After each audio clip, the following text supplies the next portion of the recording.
Being the appointed hour, I call to order the New Bern Historic Preservation Commission. Can we have a roll call, please, sir? Roll call? Roll call, yes, sir. Dr. Ruth Cox. Here? Trip Urick. Here. James Bisbee. Here. George Gray. Here. Peggy Broadway. Here. Christian Evans. Here. Joseph Fox. Here. Ellen Sheridan. I think we're expecting her a little bit later. And James O. Woods Jr. Here. You have a quorum. Thank you, sir. Can I call for a motion to dispense with the reading of the minutes? So second. All those in favor say aye. Aye. All those opposed? Hearing none, the motion passed. The Historic Preservation Commission is a public commission appointed by the City of New Bern's Board of Aldermen. It is responsible for preserving and safeguarding New Bern's locally designated historic districts, downtown and Riverside, based on U.S. Department of Interior standards, state statutes, city ordinances, and New Bern's historic guidelines. Two of the major tasks of the HPC include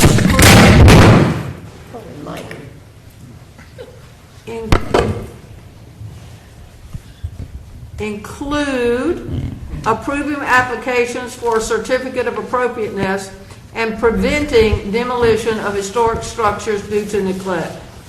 The HPC holds a quasi-judicial hearing on an application for a COA. The Commission hears sworn testimony and evidence provided by the applicant, by parties who receive notice of the hearing, and by others who can justify that they have relevant evidence and are directly affected by the application. The Commission cannot consider comments based on personal likes or dislikes, hearsay, or personal opinion that cannot be directly related to specific historic guidelines. Likewise, Commissioners shall refrain from stating personal opinions, personal likes or dislikes, or hearsay during a hearing. The Commission's decisions on an application is based solely on testimony and evidence presented at a hearing that directly relates to the historic guidelines. Sir, would you like to swear in anyone who is going to do any type of presentation tonight? So if you're going to speak, you're going to have to be sworn in. Absolutely. Okay, so you'll just stand where you are and raise your right hand if you intend to speak at all tonight. Do you swear to tell the truth to the best of your knowledge? Yes. Okay, and then come on over here and sign your name and your address.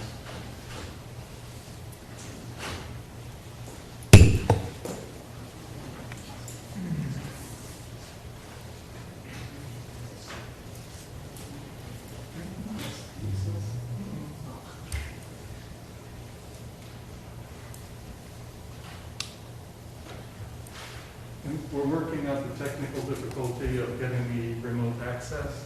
For some reason, the link disappeared. We're trying to invite people. Okay.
This is a summary of how we will generally conduct the hearing. The HPC administrator provides an overview of the application. The applicant presents the application. Proponents and opponents who receive notice of the hearing can present evidence. Rebuttal is allowed by the applicant and by proponents and opponents who receive notice. Others who can justify that they have relevant information and will be clearly affected can present evidence. The HPC administrator presents the staff's findings and recommendation. The applicant or their representatives has an opportunity to make any final comments on the application. The commissioners discuss the evidence and may ask for clarification from the applicant or the presenters. The chairman calls for a motion to approve or deny the application with stated finding of fact. The motion is discussed by the commission. The chairman calls for a vote on the motion by the commission. A COA can be approved, approved with conditions, or denied. Sir, can we go to the first application? We will do that in a minute. Okay, all right. We're still under technical difficulty situation.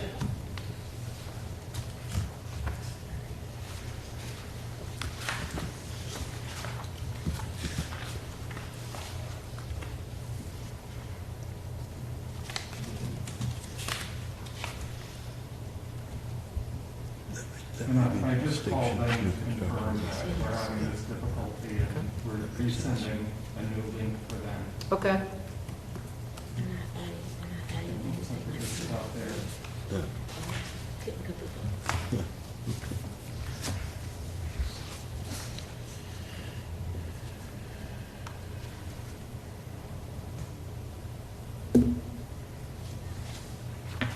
And these people are for the third application on the agenda, so Okay.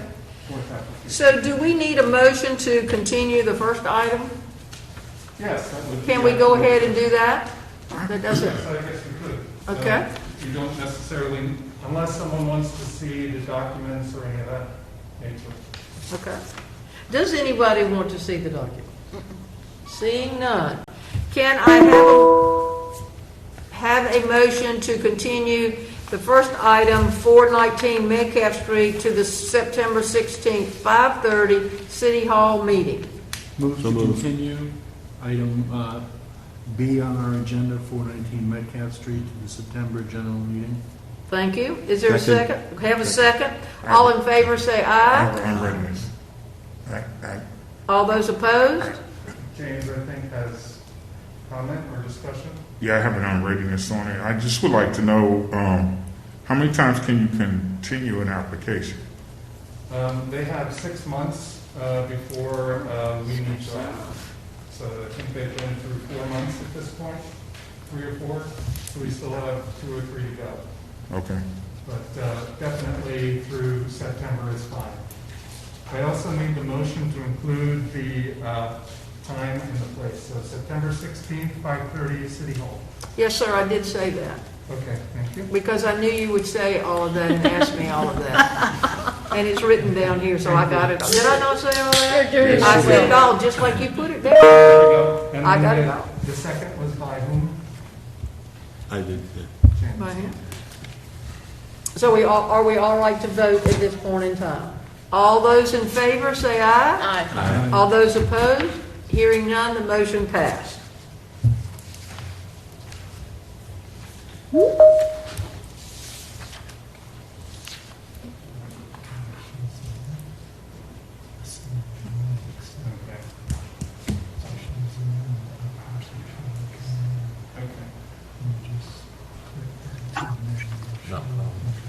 So JW is that. Yes, that's us, Matt. So it's Your going, mouth, Mike, please. okay. Okay, well, we'll get it all squared away next design review. Thank you, Chris.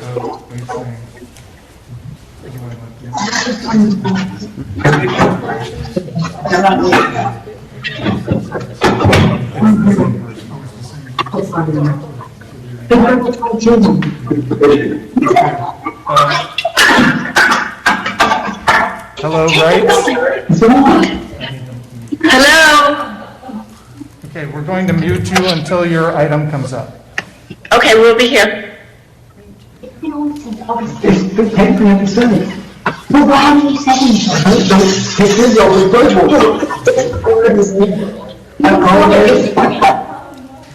there we go.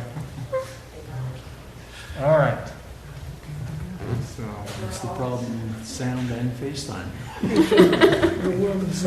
Yes. Round of applause for Tony. You'll get your raise next month.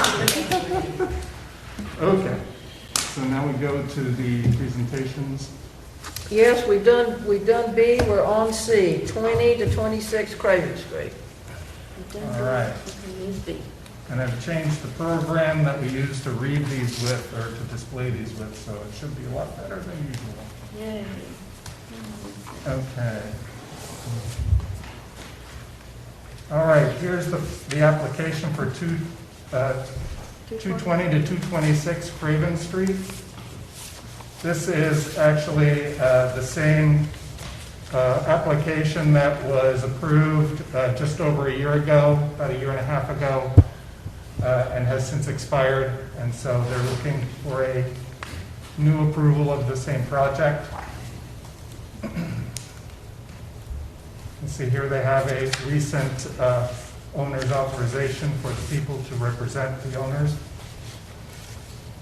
The aerial of the site, this is downtown. And then the site plan, or the floor plan for the project, is to remove this portion, this addition that was added, a later addition. It's a non-contributing addition. And so that gives you a photo on the top, and then the bottom from the neighboring property. I thought we did this last month. The resulting site plan with that addition removed. We provided again the elevations. This is the small addition from the rear. This is the addition right here, basically gone, or just an outline of it. The rest is all to remain as it is. Once they remove the addition, they're adding a new doorway in the remaining portion. And they're closing off the walk-through door that's already there. I mean, the overhead door that's right there. And by adding a new door, sorry, I didn't mean, they're actually changing the doors from an interior door to an exterior door, because it will now be exterior.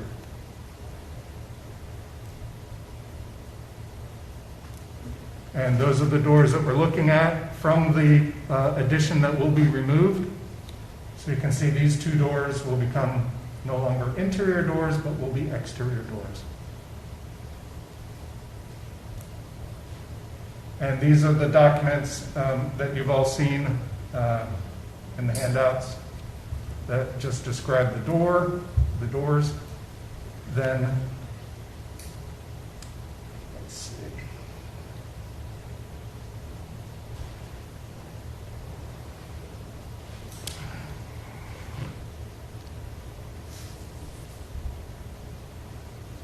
This is the recent zoning and inspections report.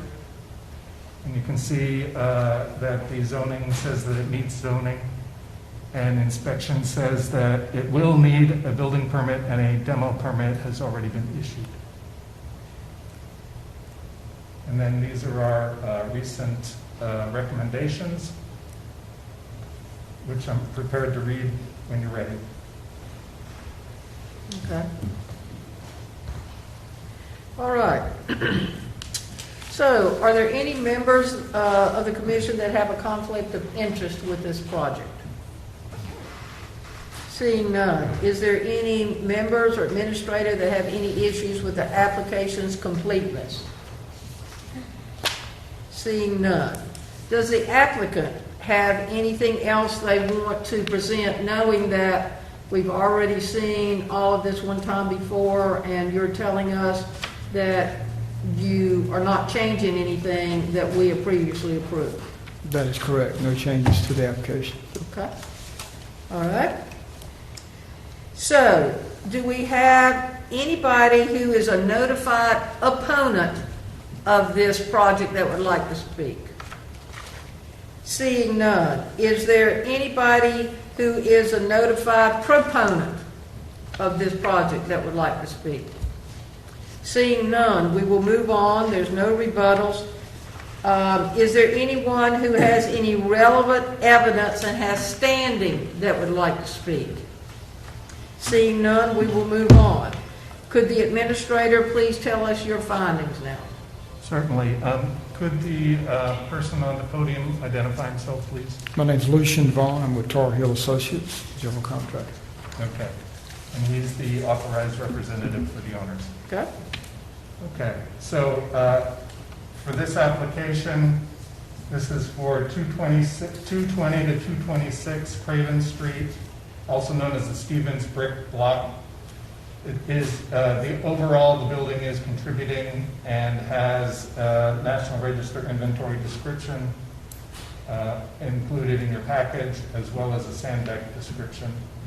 The project 220 to 226 Craven Street is proposed to include removal of a non-contributing concrete block addition, site grading, installation of gravel parking area, replacement of interior doors with metal exterior doors, and removal of an overhead door, closing the opening with concrete block, and painting the block to match, all in the Tertiary AVC.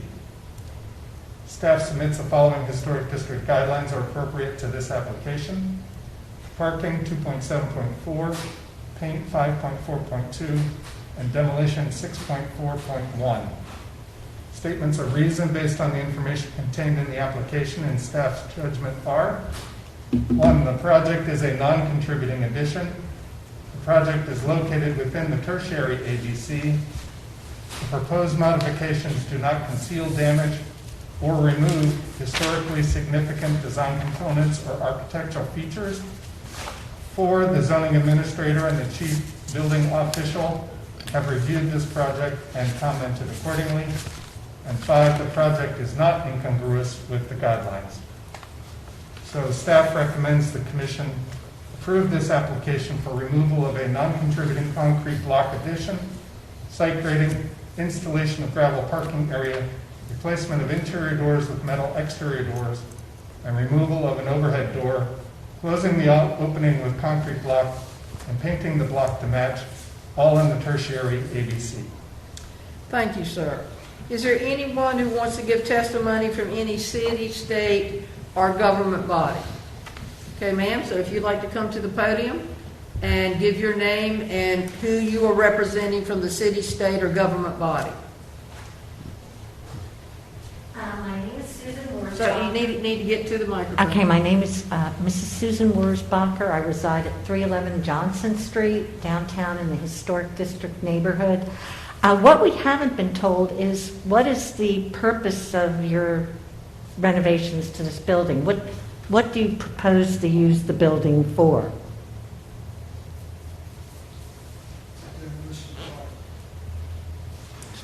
So Lucian, if you can come up to the microphone. We're proposing to demolish the building, not use it for another purpose. Demolish a portion of the building. The building. yeah. Oh, the building. Mhm. The Okay, entire that building. that really wasn't stated. Yes, it was. Yes. I'm sorry, I thought a portion, the concrete block portion was going to be removed and then some doors reinstalled. Yes, the portion at the end of that building is going to be removed, Okay, but demolished. what is the owner proposing to use this building for? Commercial business? What building are you talking about? You mean the remaining building? The remaining building? That's irrelevant to the matter. Yeah, that's nothing to do with this going on here. Well, I have a question about approving Can you gravel please go parking. to the microphone? Gravel parking in a historic district. It would seem more appropriate to pave it if it's going to be used for parking. Gravel has a way of sliding all over, and when vehicles drive over it, it distributes a lot of dust in the air. Okay? That's All right, all. thank you. Okay. Are there anybody else from the state, city, or government body? Okay. Sir, would you like to make any comments, final comments about your application? No. Okay. So, members of the commission, do you have any questions, any comments you want to make at this point in time? The only question I have is, last session we learned you can't paint brick. Can you paint concrete block? No, it's masonry.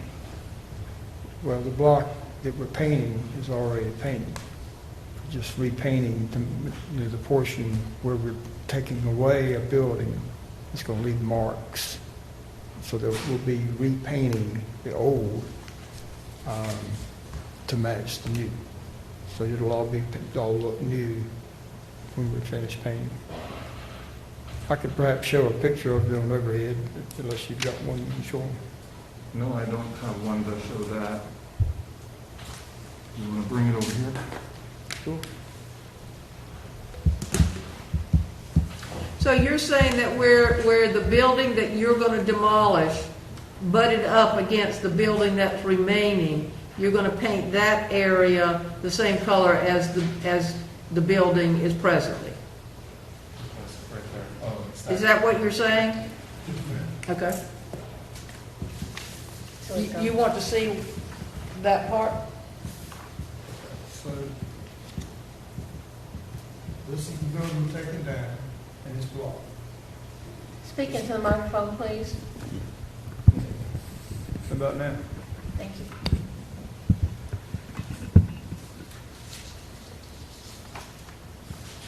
This is the building we're removing, and it's a block wall, it's a block building, concrete block building. When we remove that, this is also concrete block, okay? We remove that, and we put in new block work, we take this door out, and put new block work in. This wall is gonna need to be repainted. Just like it is now. Does that answer your question or no? Well, that answers what you're going to do. I just wondered if there was a rule against painting concrete block like there is for painting brick. So you may repaint either concrete block or brick if it's already painted. So mainly what you're doing is just blending in where the old outline used to be to go with the rest of the building. That's correct. Okay, so we're okay. Okay? You okay? Okay, any other questions anyone has on the commission? Okay? So everyone understands what we're voting on. Any questions on that? Okay, so can I call for a motion, please? Madam Chair, I move that we find the application for 220 to 226 Craven Street for a certificate of appropriateness not in congruence with New Bern's Code of Ordinance, Section 15411 through 15429, and New Bern's historical guidelines based on the following specific guidelines and findings of fact. Parking, 2.7.4, paint, 5.4.2, demolition, 6.4.1. Findings of fact. 1. The project is a non-contributing addition. 2. The project is located within the Tertiary AVC. 3. The proposed modifications do not conceal, damage, or remove historical significations design components, or architectural features. 4, the zoning commissioner and the building officials have reviewed this project and commended accordingly. 5, the project is not in congruence with the guidelines. Thank you, sir. Is there a second? Second. All right, so everybody understands the motion. All of those in favor, say aye. Aye. All those opposed, hearing none, the motion passed. Can we have for a motion to issue a COA? So moved. Second. We have a second. All of those in favor, say aye. Aye. All those opposed? None, hearing none, the vote passed.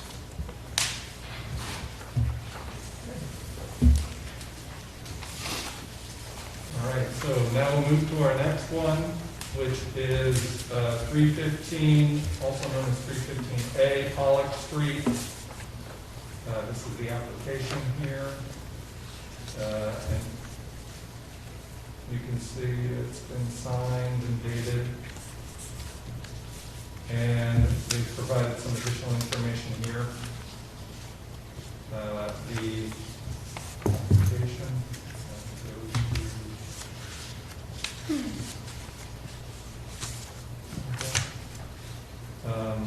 This includes drawings. The area that we're talking about is currently an outdoor porch on the second floor. You can see the doors leading to the outdoor porch. And then there is an outdoor balcony. So it's concerning the wall, well, currently there are columns, 2 columns here separating the porch from the balcony. And then there's also a window opening, not a window, but an opening on this side of the porch. They would like to enclose the porch with windows, aluminum frame glass windows and doors. So there will be a window here in this space. There will be a window and a door in this space. Or, I'm sorry, 2 doors in this space.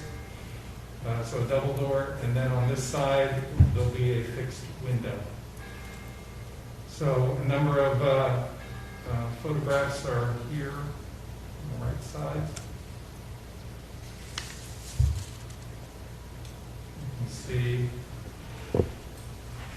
looking here from inside the porch to the balcony, and again here, and then from the porch to that window opening, and then some details, I guess here, showing the pilasters on the inside. And then now from the outside, this bottom row, looking from the balcony back to the porch. And here, that's a before, and they've already started to frame it. You can see here with the black building paper around it. And then here also on the side for the fixed window on the side. These are some of the architectural elevations for that. And you can see there's the first window I was talking about, then the double doors. And there is indeed yet another window on this right-hand side of the double doors. And then around the corner, the window opening will have a fixed window with these multi-panes to kind of match the other windows that are.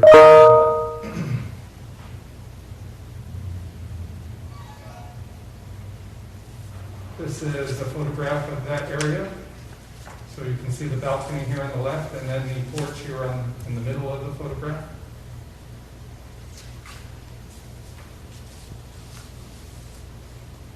This was just a closer-up shot of the actual porch area. And this is a slightly different angle, more from the balcony end.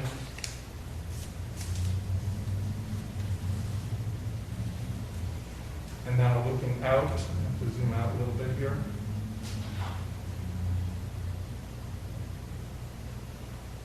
It's too much.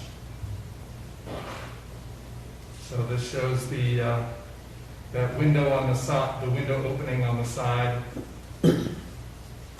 inside the porch, from inside the porch, that they're looking to enclose with the window. So then we have the inspector's zoning and inspections report here.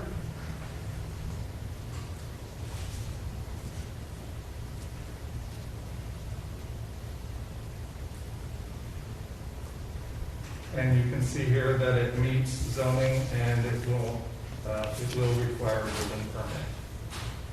And then we're ready with our recommendations. Okay. Does anyone have any conflict of interest with this project? Seeing none, does anybody on the commission have any issues with the application's completeness? Seeing none. Sir, would you like to add anything else to this application that's already been presented? No, You'll have to announce yourself again. I'm Lucian Vaughn with Tar Hill and Associates, general contractors. But the answer to your question, Ms. Cox, is no. No? Matt did a good job of describing everything. I have perhaps other images I could show on the overhead if someone has a question about something in particular. Okay. Is there any testimony from any opponents of this project? Anyone want to present any of us opponents of this project? Hearing none, there will be no rebuttal. Is there anyone who has any relevant evidence and has standing that would like to present anything? Okay. Sir, would you give us your findings? Certainly. So here we're talking about 315A Pollock Street. It is also known as the Roundtree Building. The building itself is contributing. The National Register inventory description is shown here. The building was built in 1875 and again remodeled in 1910. The Sandbeck description from 1988 also presents it as circa 1875 with the present facade added circa 1910.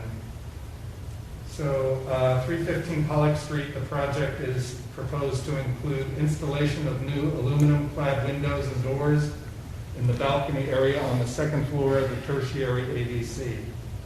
Staff submits the following historic district guidelines are appropriate to this application. Modifications 3.2.2, windows, doors, and openings 4.3.2, 4.3.3, and contemporary materials 5.5.3. Statements of reason for this are the project is located within the Tertiary AVC. The proposed modifications do not conceal, damage, or remove historically significant design components or architectural features. Third, the zoning administrator and the chief building official have reviewed this project and commented accordingly. And four, the project is not incongruous with the guidelines. Staff recommends the commission approve this application for installation of new aluminum clad windows and doors in the balcony area on the second floor of the Tertiary AVC. Thank you. Is there anybody who would like to present any evidence from the state, city, or government body? Seeing none, we will move on. Sir, do you have any additional comments that you would like to make at this time? I do not. So, commissioners, any questions, comments that you would like to make about this application? Hearing and seeing none, I call for a motion related to this application. Madam Chair, I move that we find the application for a certificate of appropriateness for 315A Pollock Street to be not incongruous with New Bern's Code of Ordinance, sections 15411 through 15429, and New Bern's Historic District guidelines based on the following specific guidelines and findings of fact. Modifications 3.2.2, windows and doors 4.3.2 and 4.3.3, contemporary materials 5.5.3, findings of fact. The changes are being made in the Tertiary AVC. They do not conceal or damage any of the historic fabric or architectural features. It has been reviewed by the relevant committees and it is not incongruous with the Historic District guidelines. Second. Do you have a second? Second. Everyone understands the motion? All of those in favor say aye. Aye. All of those opposed, hearing none, the motion passed. Can I have a motion to issue a COA? So moved. Second. We have a second. All of those in favor say aye. Aye. All of those opposed, hearing none, we can issue the COA. Thank you. Thank you very much, sir. Thank you. Who did the second on the motion, on the first motion? I did first. I believe you did.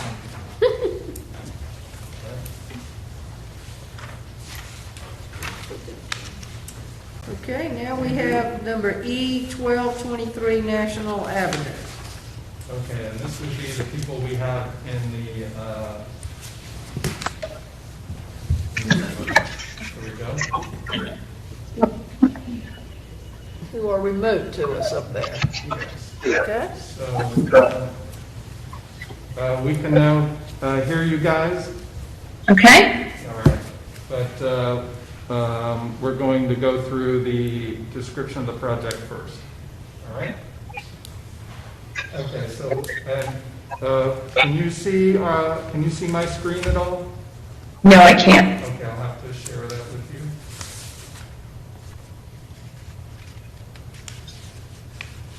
There, can you see it now? No. Yes. Yeah. Okay, good. All right, so, this is the application for the project at 1223 National Avenue. And you can see that the application is signed, and actually the date is over here with the electronic signature. We also have the additional information on an additional sheet here, including their material list. So this is a street view screenshot that the staff has done to show you the context. The project house is in the middle. This is an aerial. The rest of this is provided by the applicant in the application. So this is the aerial view. The house is this one in the middle here, very tight together with the other houses there. You can see then here is a site plan for their house here, and we're essentially talking about the rear portion of the house back here. The current exterior wall is right here, and so the new work is shown in red. We'll go over that, but so you'll see. They also provided a street view shot of the house. So they provided existing photographs of the rear of the house. This is obviously the right rear of the house. To note here is the deck that's here. Also the doorway and the window on the back here. And then we'll see another shot on the left-hand side. Over here on the right shows how close their houses are together from the front, looking towards the rear yard. So here's some more rear photos. Now this is the left side I was talking about. They have a window here on this left side, and the deck extends across the back of the house at the moment. And there's an HVAC unit right here behind this screen. This shows a better shot of the deck from standing on the deck. And this is a door and a window that we'll be talking about too. With an overall view of the back of the house. I can make this larger if you'd like. So here's a floor plan of the project. I'll go out a little bit here so we see the whole thing. So currently the back wall of the house goes across right here. And so they have a door shown here and a window on the right and left of the door. And then the other window is actually here.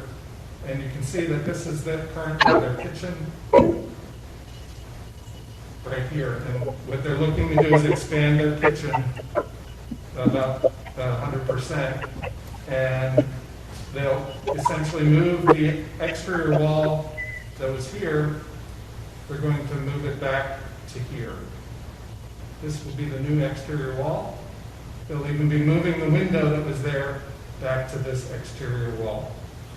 But the exterior wall stops at this corner and then returns back to the existing exterior wall.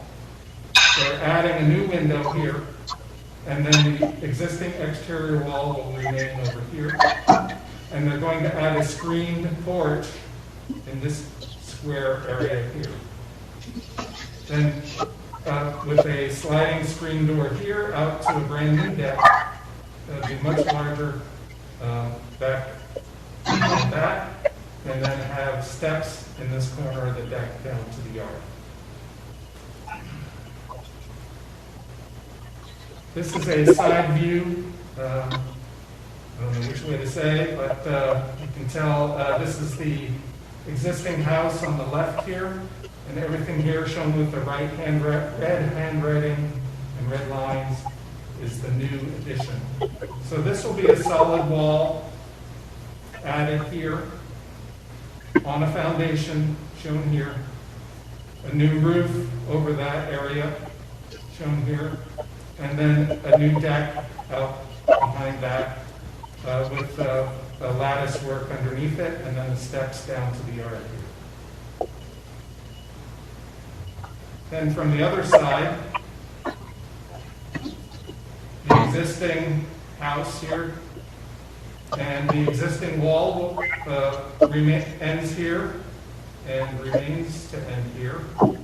However, they're adding a new screen porch on the back of the house, and so that screen wall, a screen wall, I guess, like a screen porch, will be added in this area with that same roof that was on the porch addition will be extended across to this side here.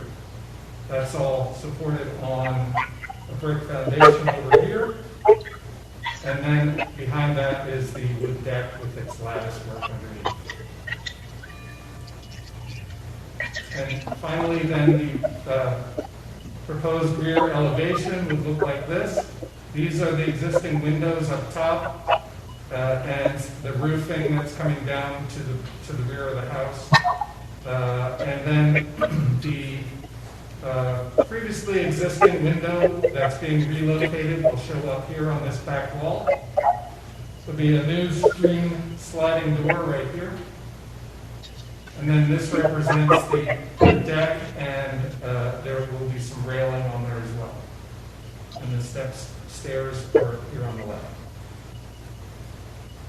So they did find some examples of what the screen porch would look like. And so this gives you an idea, even with the sloped roof and the angle and the sliding door in this case. So,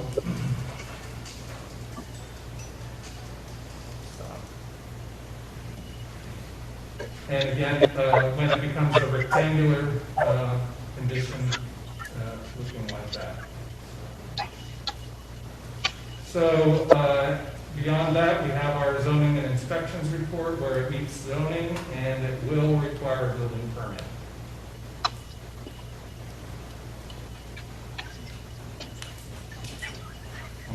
You're done? Okay. Is there anyone who has a conflict of interest with this project? Seeing none, is there anyone who has any issues on the application's completeness?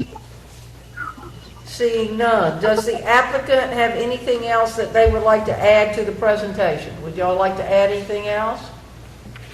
Yes, ma'am.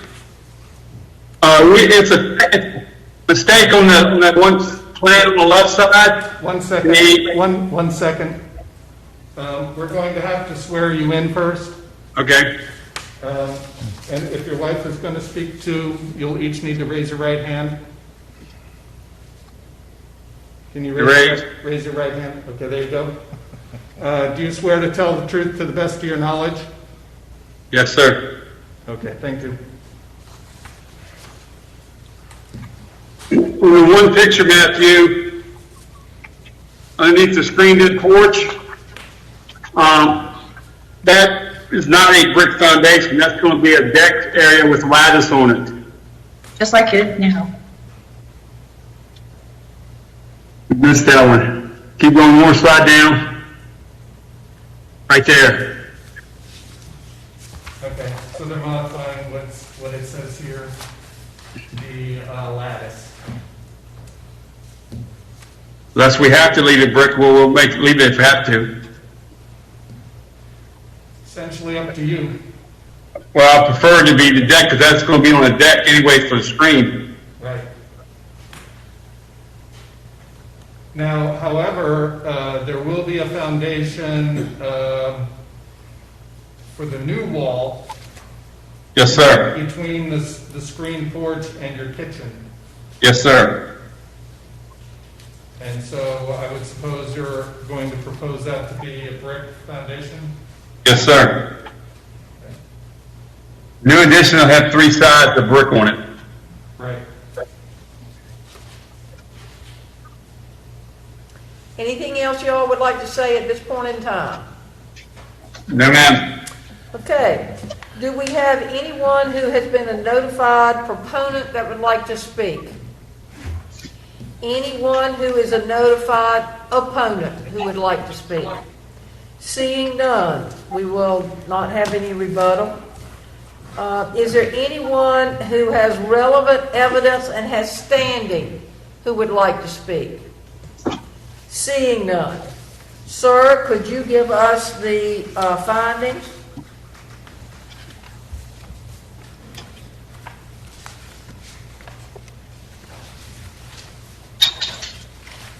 Okay, this is a project for Bruce and Jean Wright, 1223 National Avenue, also known as the Street Lloyd Kennedy House.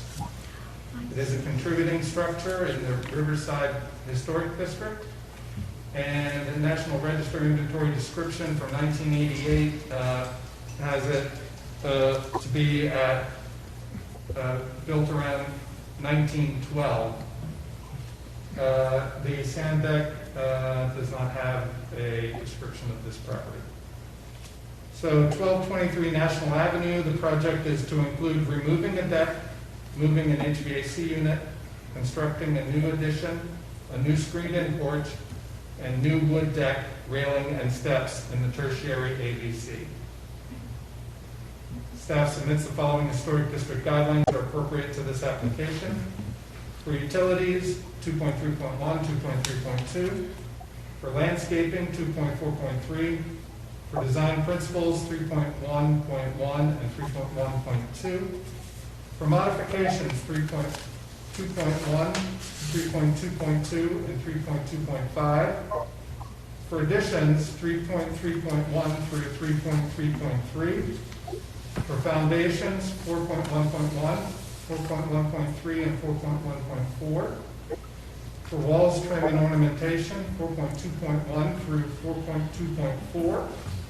For windows, doors, and openings, 4.3.1 through 4.3.3. For entrances, 4.4.1, 4.4.4, and 4.4.5. For roofs, 4.5.1 and 4.5.4. For decks and patios, 4.6.1 through 4.6.3. For masonry, 5.1.1 through 5.1.3 and 5.1.5 and 5.1.6. For wood, 5.2.1 and 5.2.2. For metals, 5.3.1 and 5.3.2. For paint, 5.4.1 through 5.4.4 and 5.4.6. Statements are reasoned based on the information contained in the application, and staff's judgment are: project is located within the Tertiary AVC. 2, the proposed modifications do not conceal damage or remove historically significant design components or architectural features. 3, the zoning administrator and the chief building official have reviewed this project and commented accordingly. and 4, the project is not incongruous with the guidelines. So staff recommends the commission approve this application for removing a deck, moving an HVAC unit, constructing a new addition, a new screened-in porch, and new wood deck, railing, and steps in the Tertiary AVC. Thank you. Is there anyone who has testimony from the state, city, or government body? Seeing none. Commission members, what questions or comments do you have at this point? Where does the air conditioner go in the new layout? You didn't mention that, Matt. Yeah. You didn't mention where the HVAC unit Where's it is. gonna be moved to? Where's it going? Yes. Go ahead, applicants. Yeah, there's 2 units and they'll be placed underneath the deck. There'll be a grate that'll be on top of the deck so you can access the units, and the grate will match wood. Are there any other utilities installed or located in the design? Piping, wiring, etc.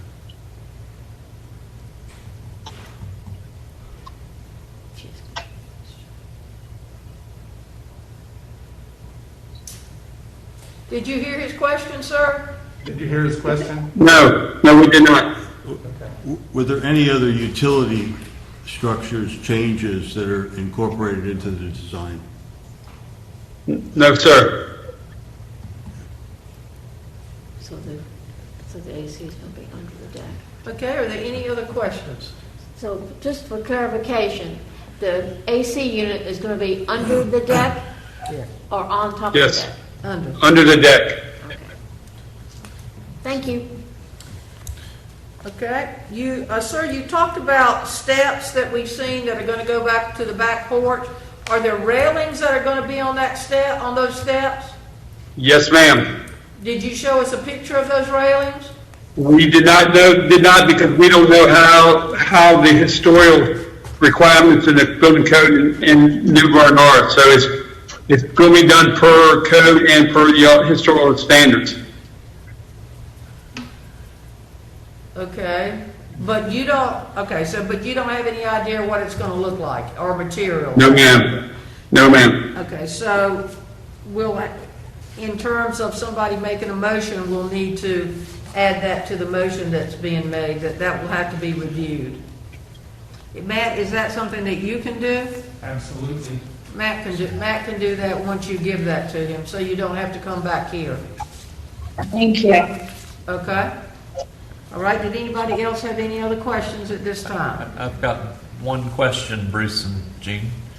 We talked a lot about the guidelines during design review and the different aspects and things. Have you had a chance to review the guidelines that are available online?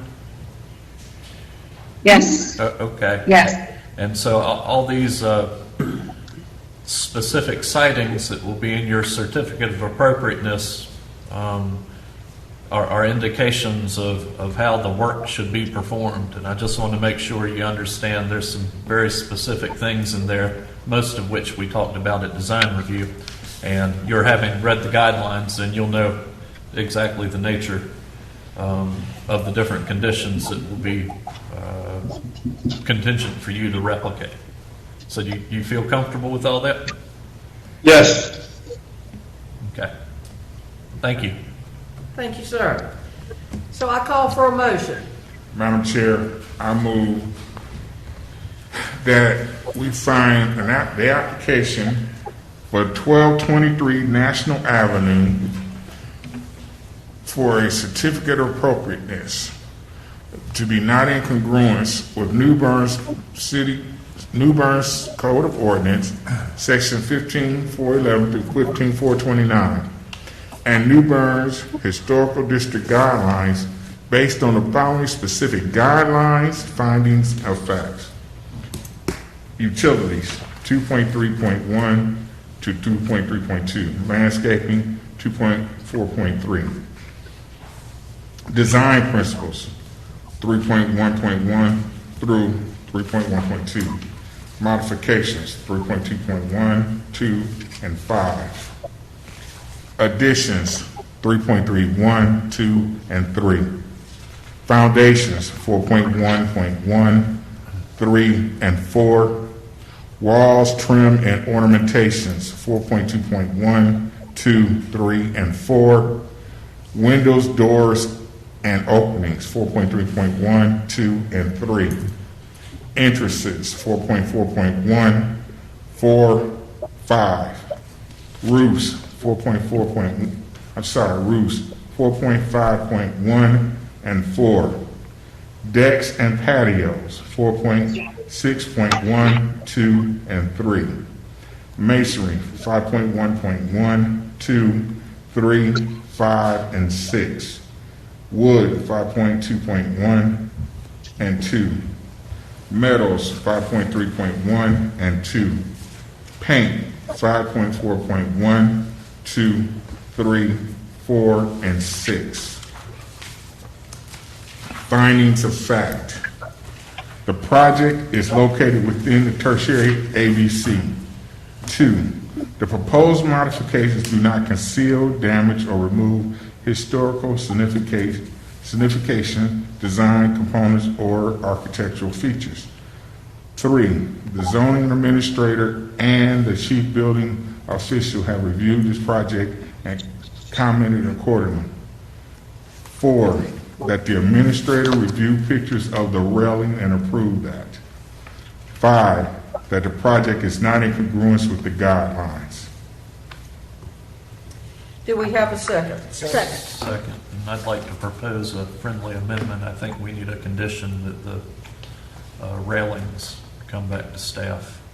Yeah, okay. Since we don't have inadequate description in the document. Okay, so that will be better. You're all right with that, sir? Yes. Okay. So we have a motion, we have a second. All of those in favor say aye. Aye. All of those opposed? Hearing none, the motion passed. Do I have a motion to issue a COA? So moved. Have a second? Second. All of those in favor say aye. Aye. All of those opposed? Hearing none, the COA can be issued. So if you all will get with Matt about how to proceed and get him the information about your railings and the wood. Yes, thank you. All Okay? right, thank you very much.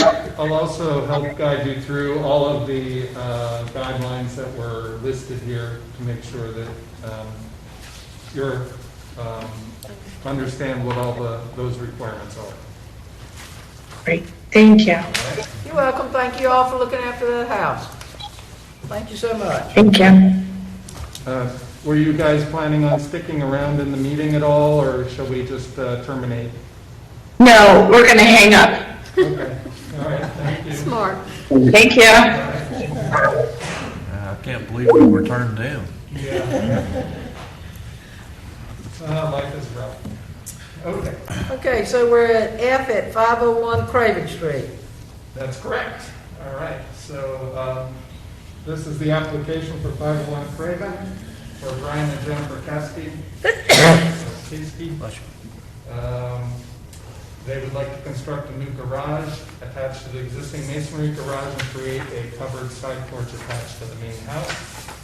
So here is the application, and it is signed and dated at the bottom by their official representative, Ms. Afflerbach, sorry.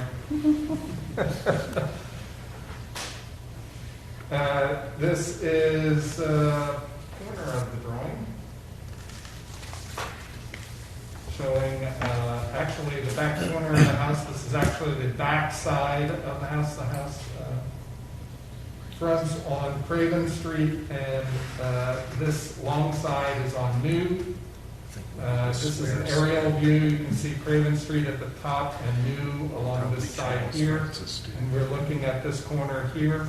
You can see this large tree. Whoa, what happened? This large tree here is shown here in the aerial here. The areas that we'll be talking about on the site plan have to do with this garage that's here on the left, as well as this side yard here in this area here as well. and then from the garage out to New Street. All right. And you'll see, for example, there is a small house here to the side here. Historically was the doctor's office.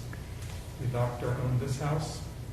And then there's another house here immediately to this side along New Street.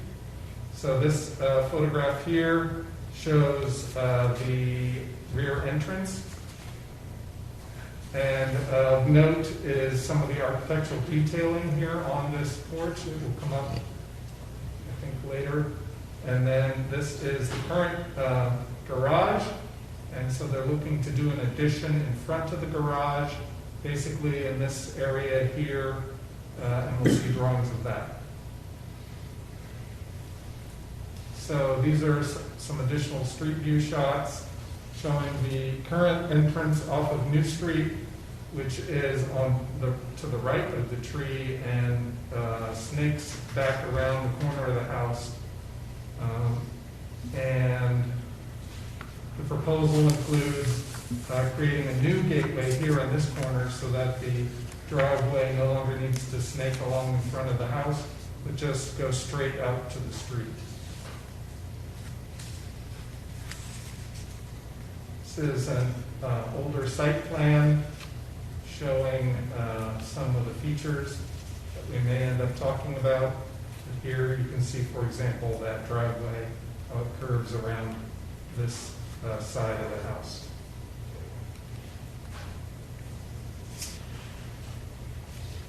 So, let me make this a little bit smaller so you can see the whole thing. So this is two drawings showing the existing condition here. Again, that driveway curving along to the side and then turning into two tire tracks to get to the existing garage. So they would like to add a new two-car addition on front of that garage and then create a straight driveway out to the street here, which requires the addition of a new gate through the existing brick wall. In addition, this shows the location of the new porch that's to be added on this side of the house.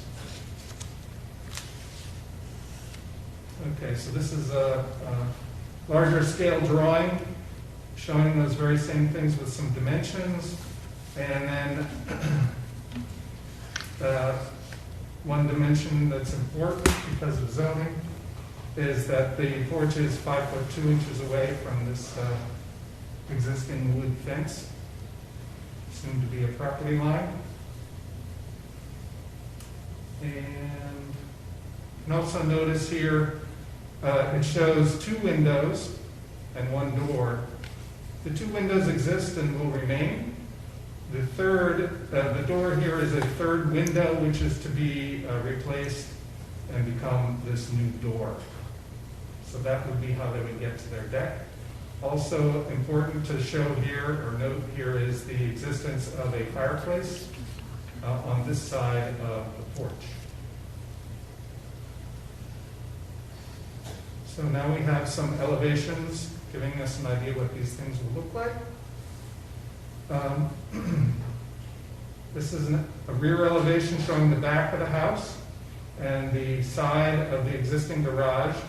The new garage is dashed in here so that you can actually see the porch, which would otherwise be hidden partially by the drawing of the garage. We'll see the garage in a second. So here we look at the design of the porch. And so as a brick foundation, railing, it's open, has some historic looking columns, has metal standing seam roof, the historic detail, and then the chimney for that fireplace extends up beyond the roof there. And you'll see the lines for the beam across the columns also lines up with the beam across the back porch.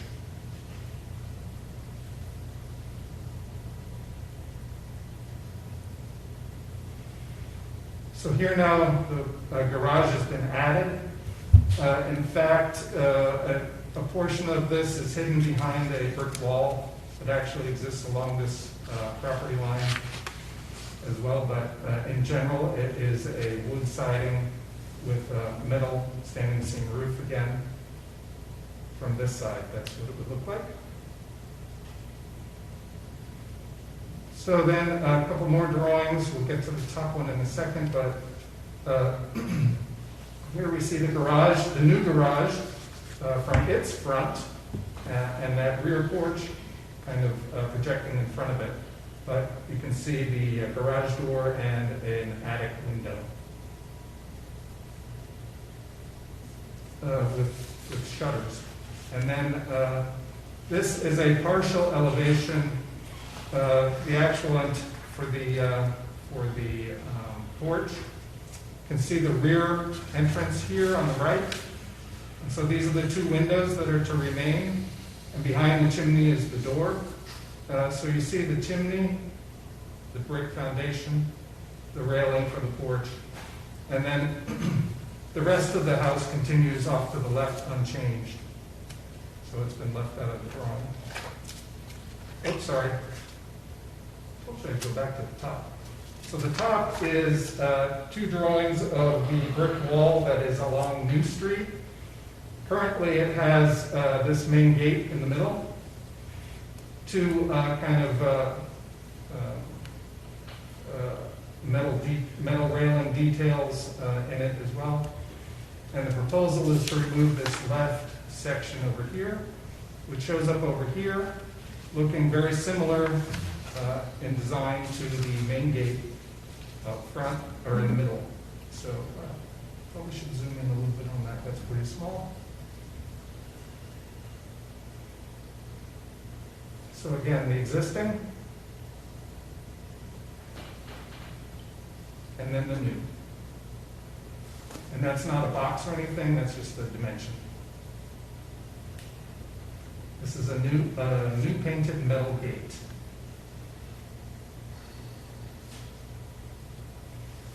All right.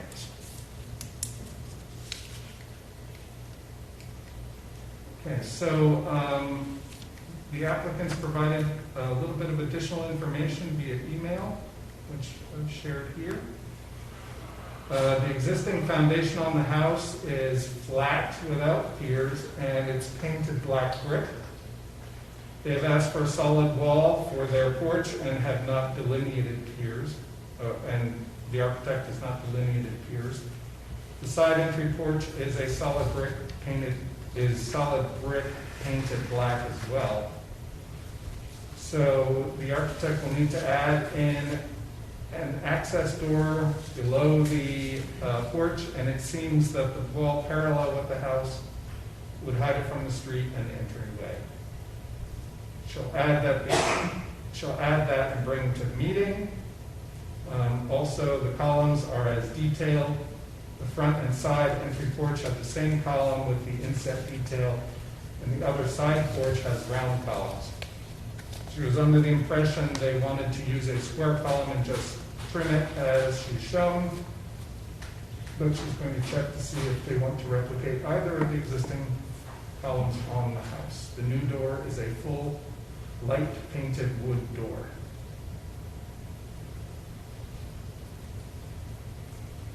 And that's the owner's authorization for that.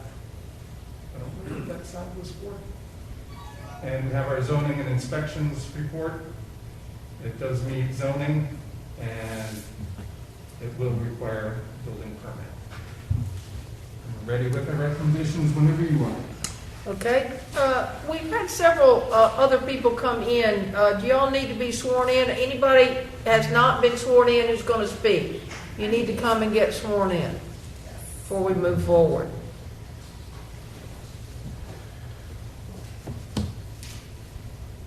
Do you swear to tell the truth, the best of your knowledge? I do. And then Charles, if you'll sign. You need to sign. While you're doing that, commissioners, does anybody have a conflict of interest with this project?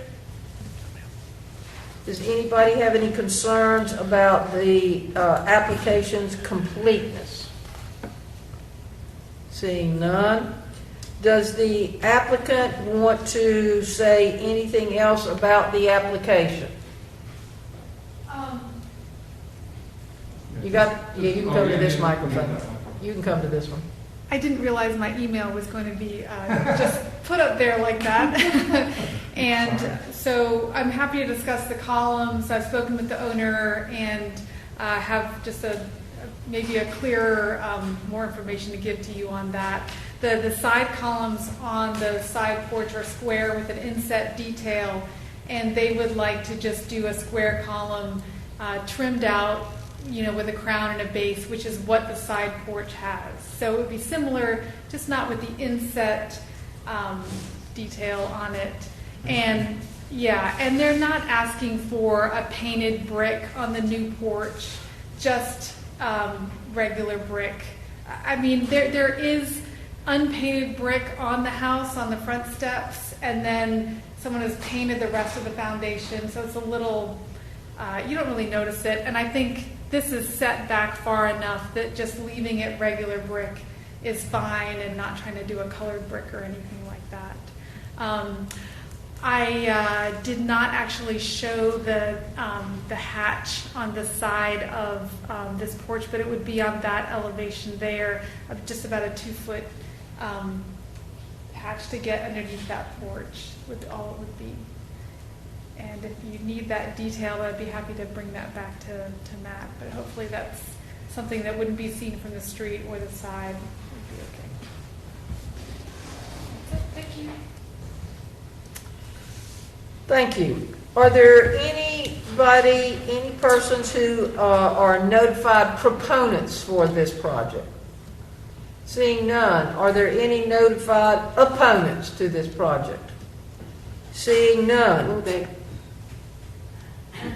Okay, sir. Have you been sworn in? So if you would come over and give your name, sir. And you were notified of this? Yes, I was. Where do you live in reference to 306 this New house? Street, which is the home on New that borders the property on New. Okay. Okay, so, pardon? Scott Speak. So I guess it's more of a concern. So we live in the house directly, when you're looking at the front of this garage, directly to the left, so the wall is common. And that garage will end up extending basically the entire length of our backyard porch area itself, and we'll just be looking into the wall of the garage and the roof. So it's a concern, I guess, just as I understand it's the tertiary of this house. If you look at Metcalf as the street that it's on, from my perspective, it's the secondary and it's a primary view from our back porch. Thank you. Okay.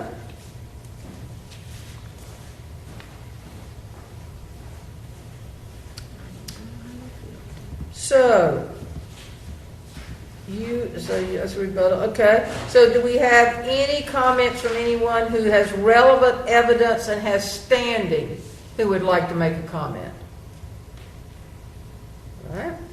So, sir, can you give us your recommendations? Certainly.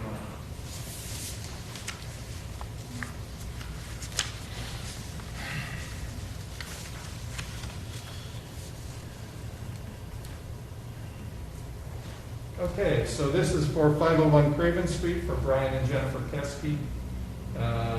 And it's also known as the Dr. Edward F. Smallwood House.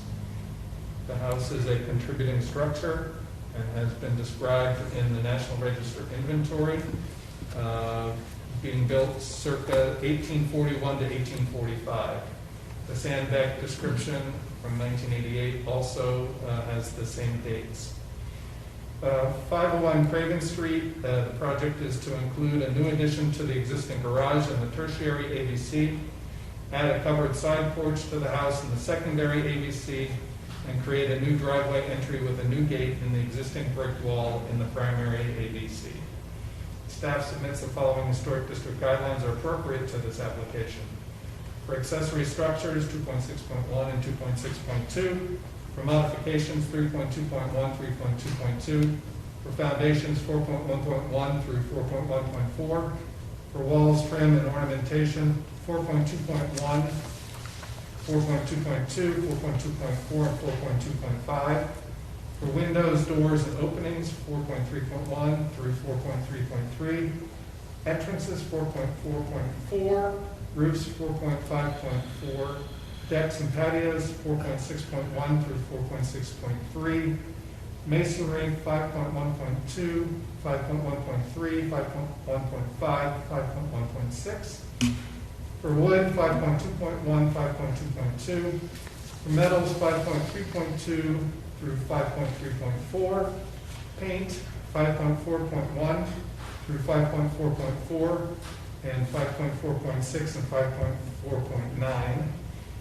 So the statements of reason, based on the information contained in the application and staff's judgment are: 1, the project is located within the primary, secondary, and tertiary AVCs.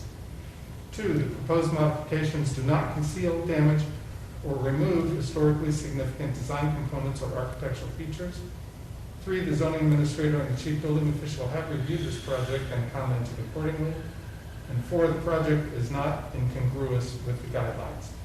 So staff recommends the commission approve this application for a new addition to the existing garage in the tertiary AVC, add a covered side porch to the house in the secondary AVC, and create a new driveway entry with a new gate in the existing brick wall in the primary AVC. Thank you. Does anyone want to present any testimony from any state, city, or government agency? Ma'am, do you have any final comments? Would you like to speak to this gentleman's comments at this point in time? Yes. Just to say that backyard views are not a protected view according to the city of New Bern. Okay. Sir, is there anything else you'd like to say?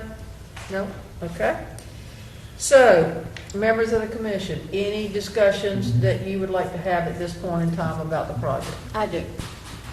I'd like to find out about the your new gate that you want to put out. Is there an apron already there, has been approved to be able to bring a car over the curb? That is an application process with the city of New Bern for a curb cut, Right. and is a standard thing that you can request with the city, and they would come out and perform that, and the owner would pay a fee. So that that's been approved?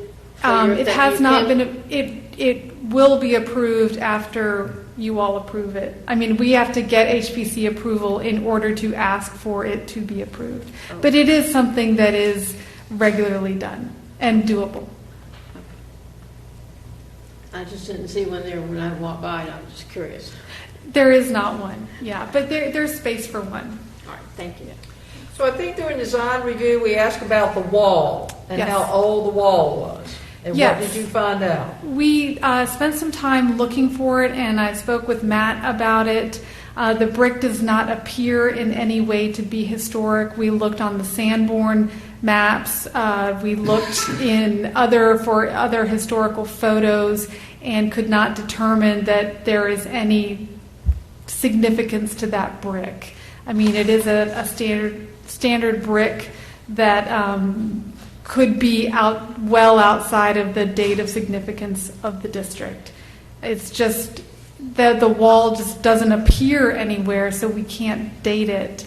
But the brick itself, like when we did the project on East Front Street, it was clear that that brick itself appeared to be a historic brick.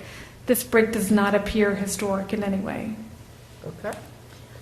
About the garage, the Yes. area over the two-car garage with the dormer there, is that area going to be used for storage? No, ma'am. No, it'll be a small attic space. Okay. Not enough to barely stand up in. Okay, that's all I need to know. Thank you. Any other questions? Yes, Sarah, two things. Those of us who live in the historic district certainly should be considered when it comes to altering a view. I know you've mentioned that's not really prevalent. However, are you going to put the new garage onto the old building? And is the old garage building big enough to contain a car?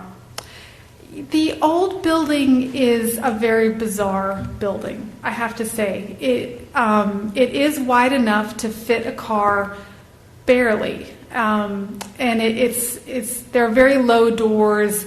It's a very strange configuration. He can't fit his vehicles that he wants to in that garage. And the way that it's shaped, it's like a wedge shape with a single slope roof, and it fits exactly on the property lines that are there. So you would never be able to build this kind of thing again. He wants to just use it as storage for kayaks and things like that, and actually park vehicles in the new garage where it would be wide enough to fit, I think they've got like not a Suburban, but a larger SUV and a Jeep. And so the existing garage just, I think I've got some photos, or maybe I didn't bring those, but right now it's just incredibly jam-packed and can barely fit what they need it for. And so that's where, instead of trying to tear it down, to just leave it in place, because it is on the property lines and it is watertight and it is brick.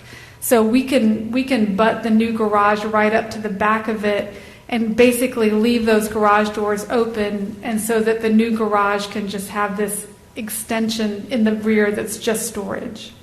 If you were to take down the old building, how far back would that move the new garage? You can't, I don't know. You could move it back farther. How far, roughly? I don't know. What's that dimension there? 25?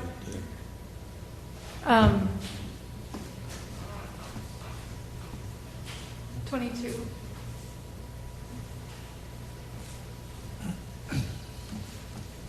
It's just that you can't build that existing garage today because it is on the property lines and it's not allowed. It's in fine condition and there's no reason to take it down. But the new addition is going to be on the property line, right? No, ma'am. Okay. It's not on the side property. I do think we need to concern ourselves. The houses are so close together in the historic district, and this couple might not have bought the house that they did if they knew their views were blocked. So where does it say in the ordinance that views are protected? I'm just suggesting it's something that needs to be considered As from your one opinion. neighbor to another. So you're saying, in your opinion, it's not based on guidelines, it's just your No, feeling? I'm saying as a courtesy matter, I wonder if the couple would consider backing it. Is there room to put any trees or any type of blocking screen or? Okay. No. It's Mike, just that, Go ahead. there are specific views protected, and they are mentioned in the guidelines and in the land use ordinance. And, the city is very specific about that. And it's not that these neighbors are trying to be insensitive to their to their other neighbors. It's just that it's not something that is actionable. If you want to consider it as a courtesy, that's one thing. But as far as what's actionable within the city, there's nothing to point to say that you would have to do this. That's too bad. You can always request that through a change in the guidelines. Matt, can we go to the rear elevation of the porch? You mean this? You mean the side that you see the chimney? Yeah, where you see the chimney. It's just for a quick question. It's nothing. Okay, so it says side porch, but isn't this the rear of the house? No. That's not the rear of the house? No. Yeah. So, okay, we'll clarify that. For the site plan. That's not the rear? No, Okay. it's the side. So, You can. there you go. So the front is actually off as Craven Street, and this is the side, and so the two sides, and then this is the rear. So where that little walk-in This porch is the where rear. the porch is going on this side. It's going on the Yeah, side. so that, It seems like it's the back because there are two entrances, right? There's the main front entrance here, and then also this side entrance over here. Okay, no, it's, no biggie, no biggie. It's just that that's. I was just this curious. is It's the side no big- porch that you're seeing in that photo. Yeah. You're seeing it from this direction, and then there's the fireplace right there. Yeah, that little porch that we see is actually the back of the house. Yes. I just didn't draw the entire length of the house just because we weren't doing anything on that side. Okay. All right, you okay with that? Yeah. Okay. One more thing. Sarah, that brick wall is very unstable. I'm assuming they will strengthen it before they put a gate on it. It will get a pier on the side to be able to hold whatever the gate mechanism is.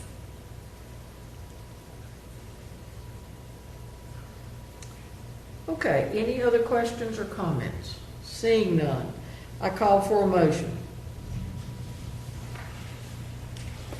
Madam Chair, I move the bond application for a certificate of appropriateness for 501 Craven Street to be not incongruous with New Bern's Code of Ordinance, sections 15-411 to 15-429, New Bern's Historic District guidelines based on the following specific guidelines and findings of fact.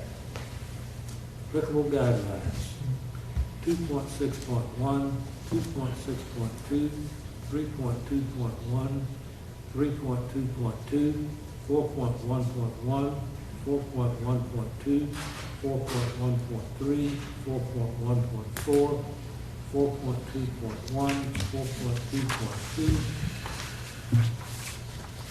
4.2.4, 4.2.5, 4.3.1, 4.3.2, 4.3.3, 4.4.4, 4.5.4, 4.6.1, 4.6.2, 4.6.3, 5.1.2, 5.1.3, 5.1.5, 5.1.6, 5.2.1, 5.2.2, 5.3.2, 5.3.3, 5.3.4, 5.4.1, 5.4.2, 5.4.3, 5.4.4, 5.4.6, 5.4.9.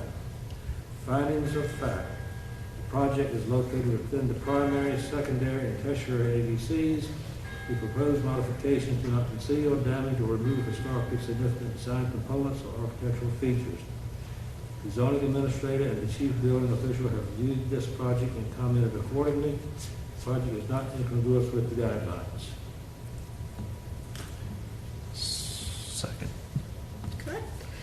Can we have a second for the motion? Yeah, second. Okay. And All of before those in favor, Before say, we get too far, I'd like to suggest we add, although we've got a very comprehensive list of guidelines, 4.3.4, and that deals with shutters and the hardware that goes along with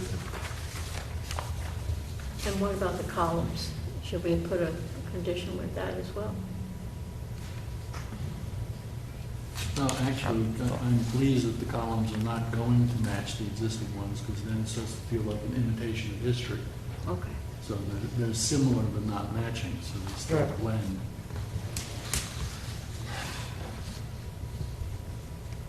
so you just want to add those? Yeah, just that one guideline. Okay, that one guideline, okay? So we've had an addition, and that's okay with you, sir? Okay? All right, can I call for a second? Second. Okay, all of those in favor say aye. Aye. All those opposed? Hearing none, the motion passed. Can I have a motion to issue a COA? So moved. Can we have a second? Second. Okay, all of those in favor say aye. Aye. All those opposed? Hearing none, the motion passed and a COA can be issued. Thank you. Okay? Okay. So moving on to 304 Queen Street. Here's the application. This is to construct a whole new building, whole new house. signed and dated by the applicant's representative. Oh, can I say it again? Yeah.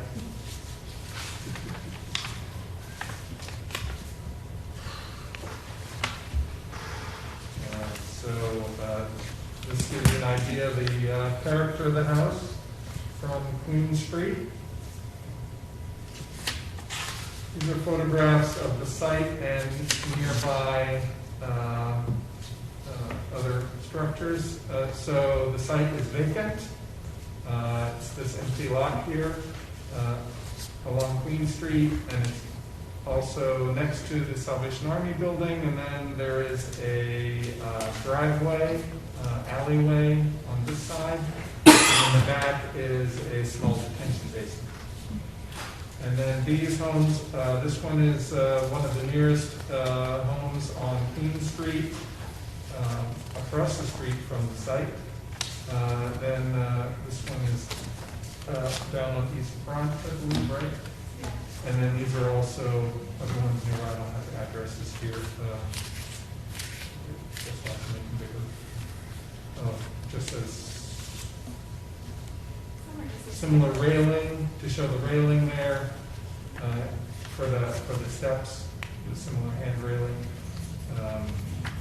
More hardy board siding and lap siding examples. Another railing example. Roof trim and detail example, and some more hardy board and lap siding examples. So, this gives us a subdivision plan, and this is for the area down at the end of Queen Street and East Front Street. This building on the left is the Salvation Army building, and this is the subject tract here, number 17. The detention basin is common area A, and you can see the alleyway here as well.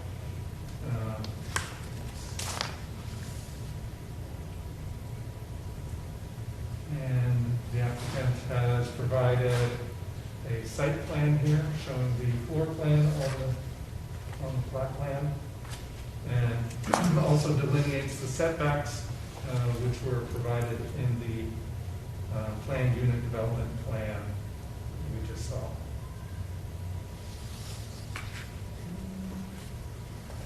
All right, so here's the first floor plan.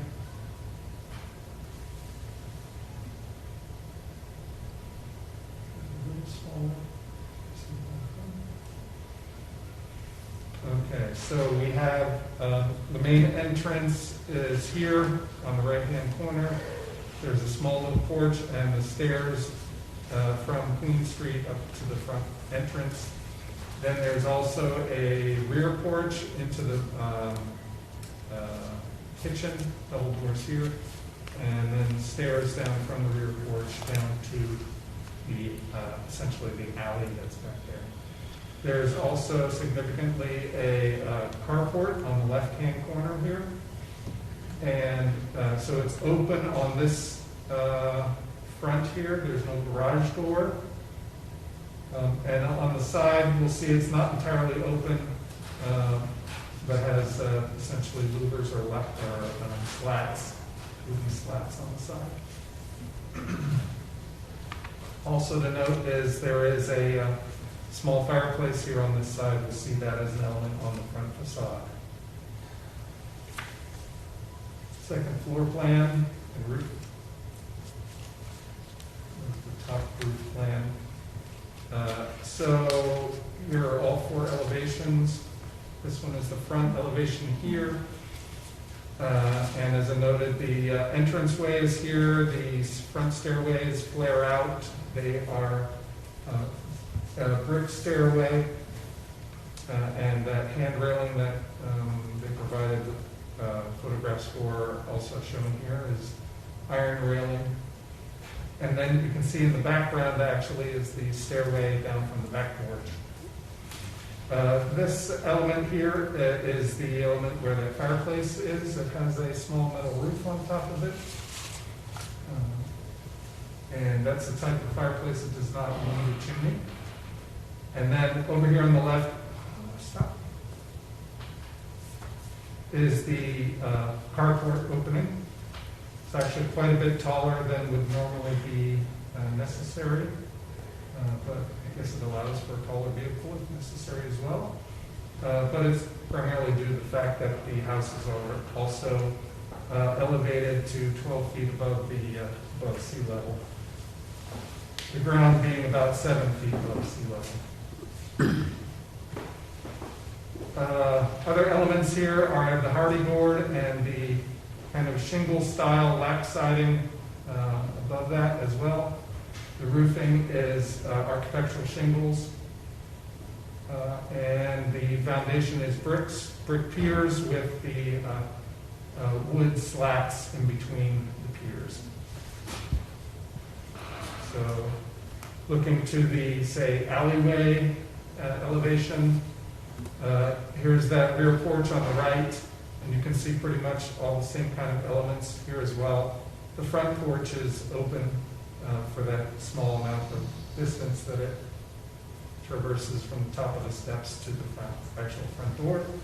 It also has a metal roof on top of it. Okay. So now this is the elevation of the carport here, and these are those wood slats that I mentioned earlier. And there is a small metal roof piece there as well. The shingle siding, architectural roofing.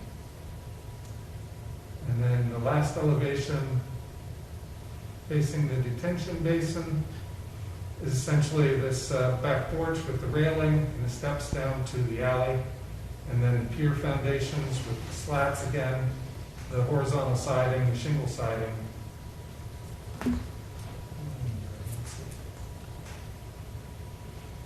So those are all interior elevations. I don't think you have any exterior things on that sheet, correct? No. This is a section through the building, in case we have any questions about that. More interiors, although I guess this does delineate that they have provided, remember since the last time, a driveway up to the carport and a sidewalk up to the front steps.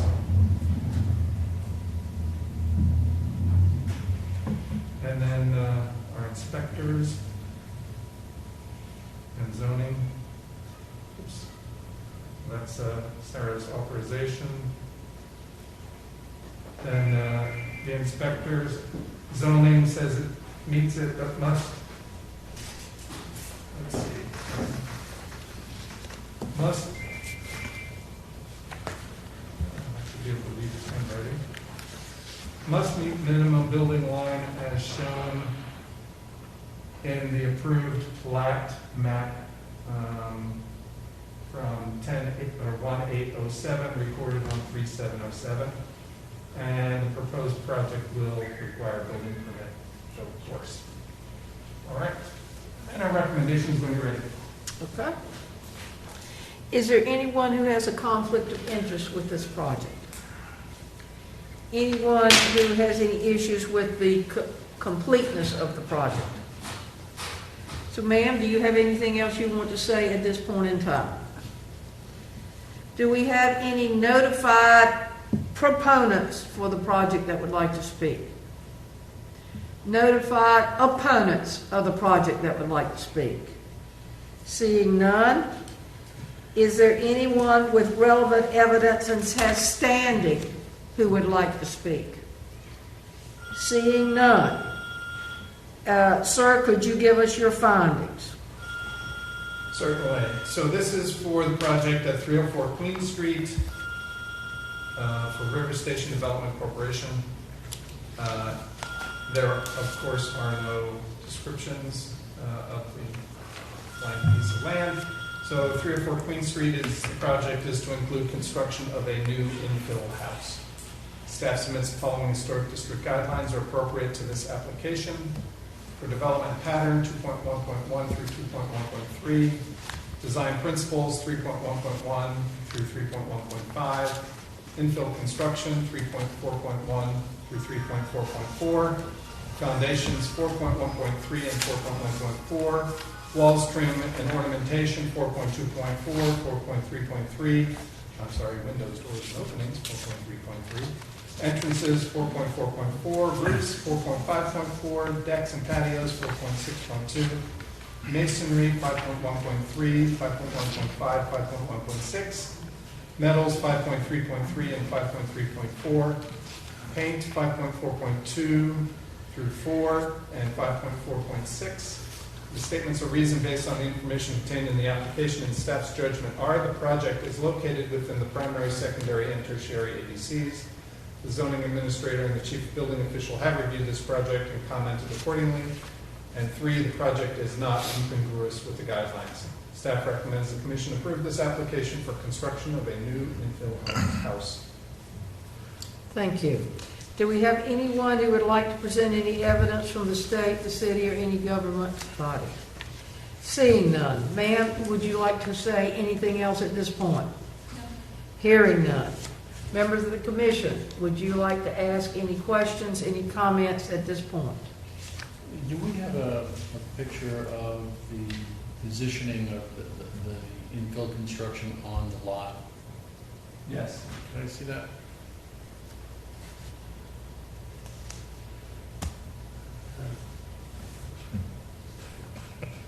Yeah. Not a very good one.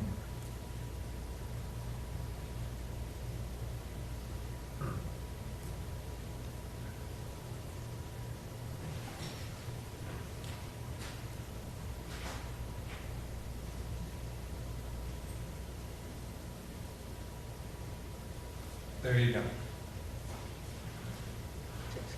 Yeah, I understand that it's not within our purview to concern ourselves with building density. There is a minor reference to that for infill construction. But we've talked an awful lot about 50%, 60% open space, and that certainly doesn't seem like it would have it. And all I'm suggesting is that I would like to see that reported by the zoning person when they submit the report, because I have no idea what the percentage is. And I've seen too many projects that really are inappropriate. This one I can't comment on.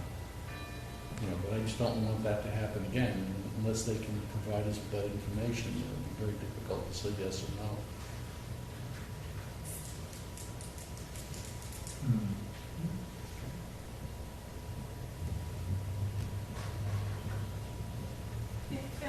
Can I comment on that?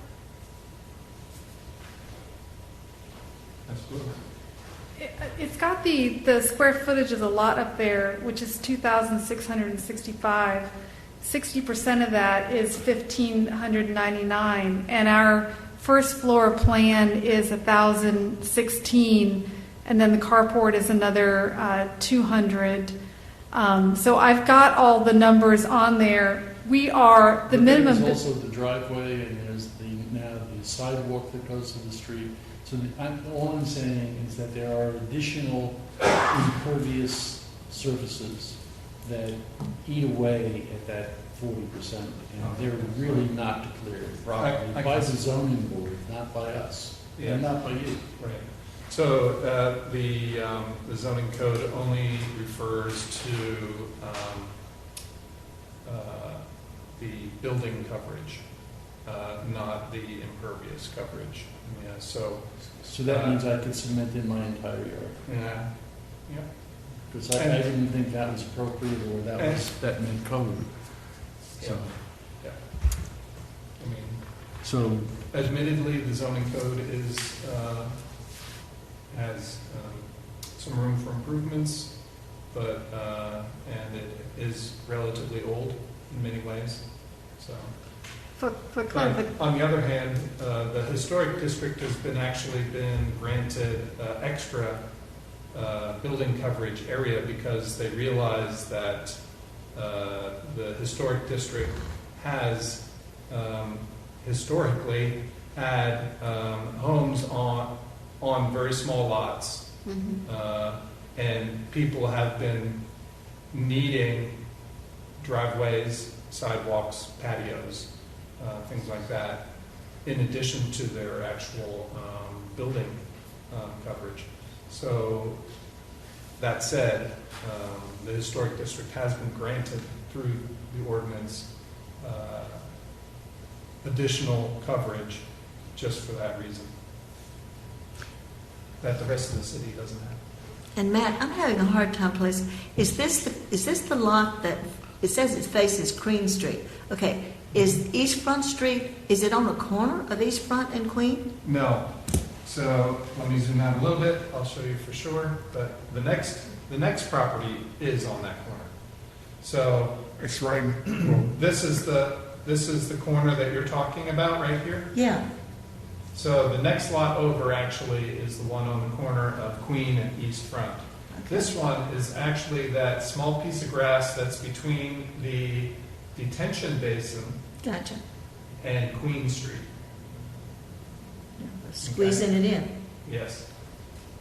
And the Salvation Army right behind it. is right to the side of it. Yeah. To the The side. Salvation Army building, Yeah. All right, got it. the store.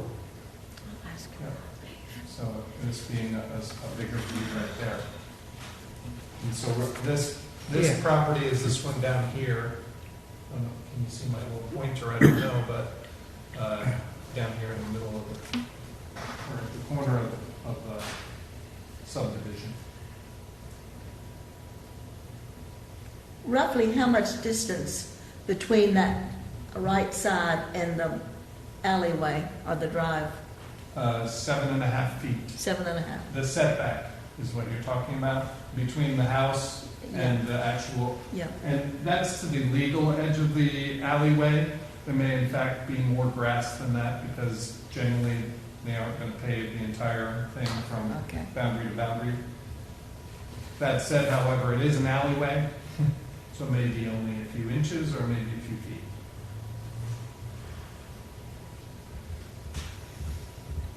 Okay, any other comments at this point in time? I have a question. The carport is not considered an attached garage? I don't think so. I mean, that's traditionally the mechanism that was used to house vehicles downtown. And Sarah may have some specific addresses, but there are any number of carports. There are a bunch of them. If A you bunch look on around. East Front Street, Yeah. really. Corner of King and East Front. We brought some carports here before, but it's a traditional, theme within the district.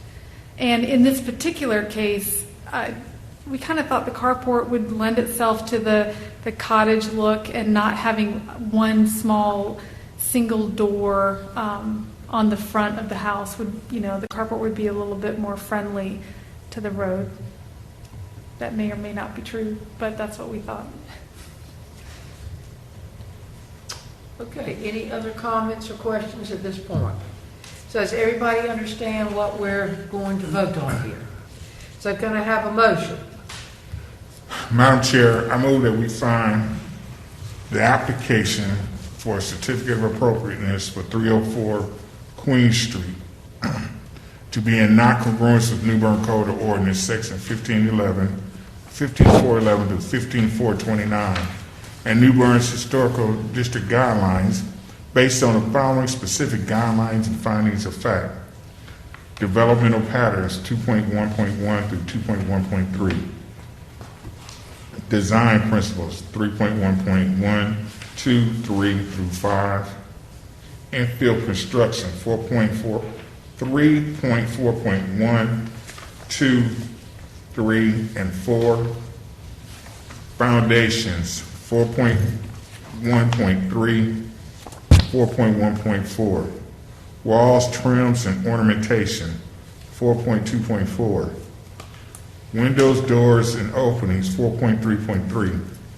Entrances 4.4.4. Roofs 4.5.4. Decks and patios 4.6.2. Masonry 5.1.3, 5, and 6. Metals 5.3.3 and 4. Paint 5.4.2, 3, 4, and 6. Findings of fact. 1, the project is located within the primary, secondary, and tertiary AVCs. 2, the zoning administrator and the chief building official have reviewed this project and commented accordingly. 3, the project is not in congruence with the guidelines. Thank you. Do we have a second? Second. Okay. All of those in favor say aye. Aye. All of those opposed? Hearing none, the motion passed. Do I have a motion to issue a COA? So moved. Do we have a second? Second.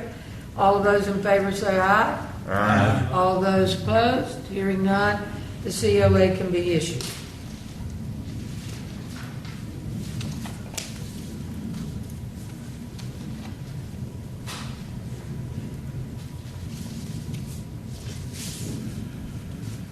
Okay, moving on to our next one, which is actually right next to the St, the one we just did, 801 East Front Street at that corner of Queen and East Front. Also to construct a new house. The applicant's representative signed and dated. And here we have the rendition of the front of that. There you go. Okay. And here we have photographs of the site. Again, oops, not that one. This one here. It is a vacant site on that corner. You can also see it more from Queen Street, further up Queen Street, looking back at it that way. And this is that alley we were talking about. So more of the street, and you can see the sidewalk across the street. And more of the surrounding areas. There's a vacant lot across the street that hasn't been approved by us for a new home as well. That's this lot here in the upper left. So, let's see. Again, we have the same overall subdivision plan shown here. We're talking about lot number 9 down here. And let's see.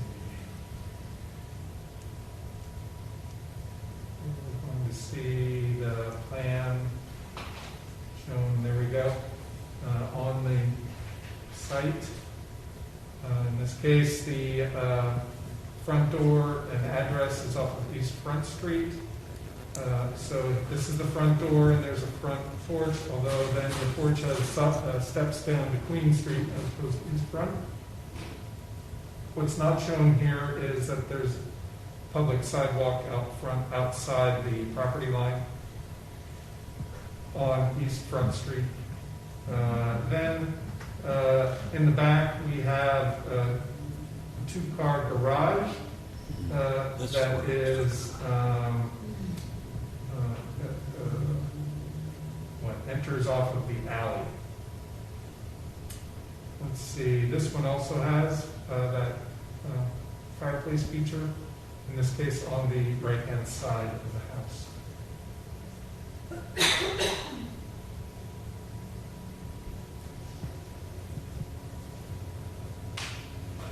Okay, so actually this drawing shows the garage as a carport. I sent you that bigger one. I brought the drawings. Okay, thank you. I don't know why this always happens.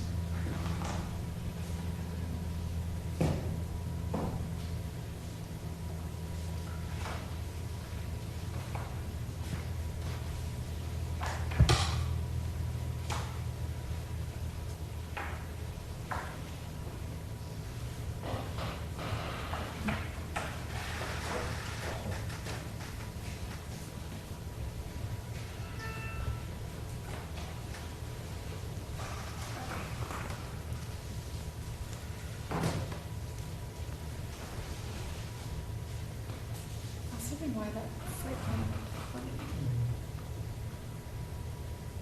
You want to? Yep, so in this case, this is then the site plan. Includes the sidewalk out to the property line and the driveway out to the alley. Here we see that. There we go.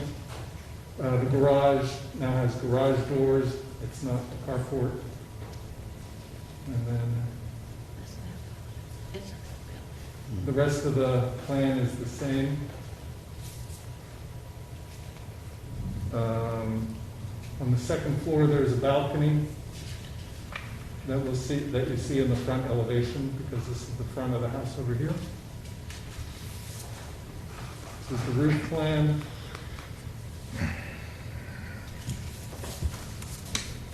And now we have the Queen Street elevation. So let's go with the front elevation first, East Front Street. So you can see the two, the front porch and then the balcony, front balcony. And then there's also a bay or a projected window with a metal roof on top of it. And you can see the hardy board siding and the shingle siding similar to the other house that we just saw. So that faces the river, Matt? Yes, so this is facing the river. And this is facing Queen Street. You can see the stairway coming down that I mentioned off the front porch. The balcony is open on this side as well. And then this is hardy board siding. This must be the stairway tower. And then the garage, side of the garage, and the doorway to the garage. You can also see that the foundation again is the pier foundations. And then in between here, you can't quite see with this projector, but these are all the wood slats in between the piers. Same thing on the front elevation as well. Wood slats in between the piers. And that's the way it goes all the way around the building as well. The other long side also has the slats between the piers. Here we have the other side of the garage, all the various windows. This is that fireplace I was mentioning with the metal roof on the top. And the roofing is all the architectural shingles, just like the other home as well. Then the alley elevation is this one. And here you see the two garage doors and the garage roof, because you see it's a one-story piece over here, and then the two-story piece behind it. All right. Sorry about that. I don't know why we didn't get that put in the applicant submitted that days ago.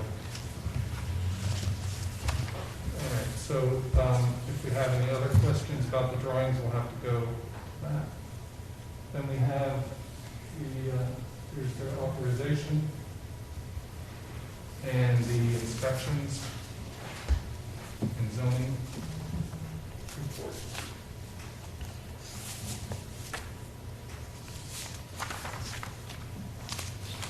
So the zoning officer says it meets the zoning, and the project and the building inspector says it will require a building permit, of course. And then we're ready with our recommendations. Okie dokie. Is there anyone who has a conflict of interest with this project or any concerns about its completeness? Seeing none. Ma'am, is there anything else you'd like to add at this point in time? Are there any notified proponents left in our audience? Seeing none. Are there any notified opponents? Seeing none. Is there anyone with relevant evidence and has standing that would like to speak? Seeing none. Sir, could you give us the recommendations? Absolutely. So this is a project for River Station Development Corporation for 801 East Front Street. There is no historic significance to the empty lot. 801 East Front Street, the project is to include construction of a new infill house. Staff submits the following historic district guidelines are appropriate to this application. For development pattern, it's 2.1.1 through 3. Design principles, 3.1.1 through 5. Infill construction, 3.4.1 through 4. Foundations, 4.1.3, 4.1.4. Walls, trim, and ornamentation, 4.2.4. Windows, doors, and openings, 4.3.3. Entrances, 4.4.4. Roofs, 4.5.4. Decks and patios, 4.6.2. Masonry, 5.1.3, 5, and 6. Metals, 5.3.3 and 4. Paint, 5.4.2, 3, 4, and 6. And the statements of reason based on the information contained in the application and staff's judgment are: 1, the project is located within the primary, secondary, and tertiary AVCs. 2, the zoning administrator and the chief building official have reviewed this project and commented accordingly. And 3, the project is not incongruous with the guidelines. Staff recommends the commission approve this application for construction of a new infill house. Thank you, sir. Anyone has any testimony from any state, city, or government body? Seeing none. Ma'am, do you have any final comments? Seeing none. Commissioners, questions, comments that you have at this time? Just one question on the elevation of the house. What is that elevation? I don't understand the What question. what is the elevation of the house? You mean the floor elevation? You mean the height? The Yes. flood Floor elevation. elevation. Oh, the floor, it's at 12 feet above zero. But what does it say on 7? 12 feet above zero or sea level, or It'll say right here. 4'4" above grade. Okay, thank you. Does anyone else have any questions or Yeah. comments? Sarah, so Matt, the door, the walk, the front entrance comes down onto Queen Street? yes, well, the steps do. What? The steps from the front porch come down to Queen Street. Okay, and I can't remember exactly. Is there a sidewalk there? There is not right now, but there will be.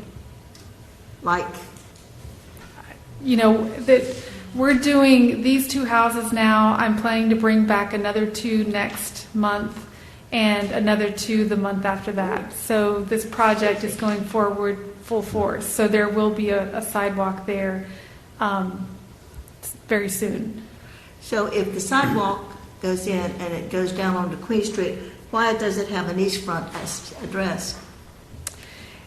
The way that we looked at it was to try and get that stairway not coming straight out to the East Front Street, but to make it in line with the house.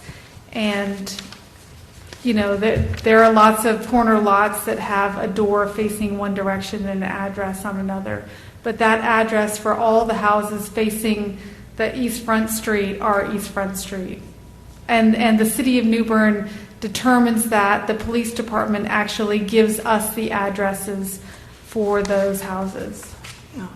Will the sidewalk be built before the house or after the house? I'm sure it would be done after the house. And they have no intention of making a walk come down and go toward East Front? It's so close. I just don't think it's necessary. I mean, it's right there. It's Will they run a walkway all the way to the street? It's about 2 or 3 feet. So yes. From the street? Yeah. The edge of that walkway.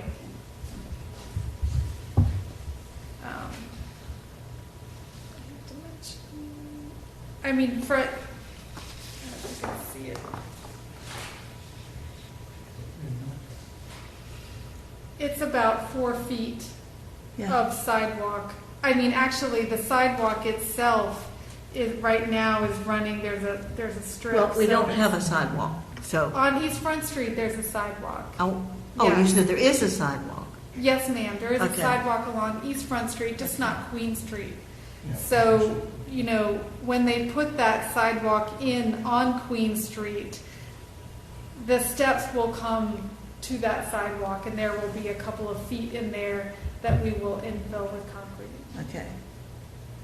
So we know there's a sidewalk on the south side, but at this time, there's not a sidewalk on the north side. Correct, yeah. And there's curb and gutter on East Front Street and there is not on Queen Street. So, I don't know if that's part of the city plan to change any of that, but yeah, you can see. Oh, you got to switch it over. You can see the curb and gutter along East Front Street and that sidewalk, and there's no curb and gutter along Queen Street and no sidewalk at this time. If you stop the steps coming down 4 feet from the street, is there no way they could do I'm trying to think of access to the house. Our intention is that when this house is developed, that sidewalk will connect at least to this sidewalk for the time being with a sidewalk, that we will make that accessible. If the plan has not been put in place for the city to do that sidewalk at that time, that's just something that I don't know that the city has made a determination that they are doing right now. But we're not going to leave it into just grass. It will at least connect to something. I'm thinking of wheelchairs and people trying to go, anybody that needed to get into the house.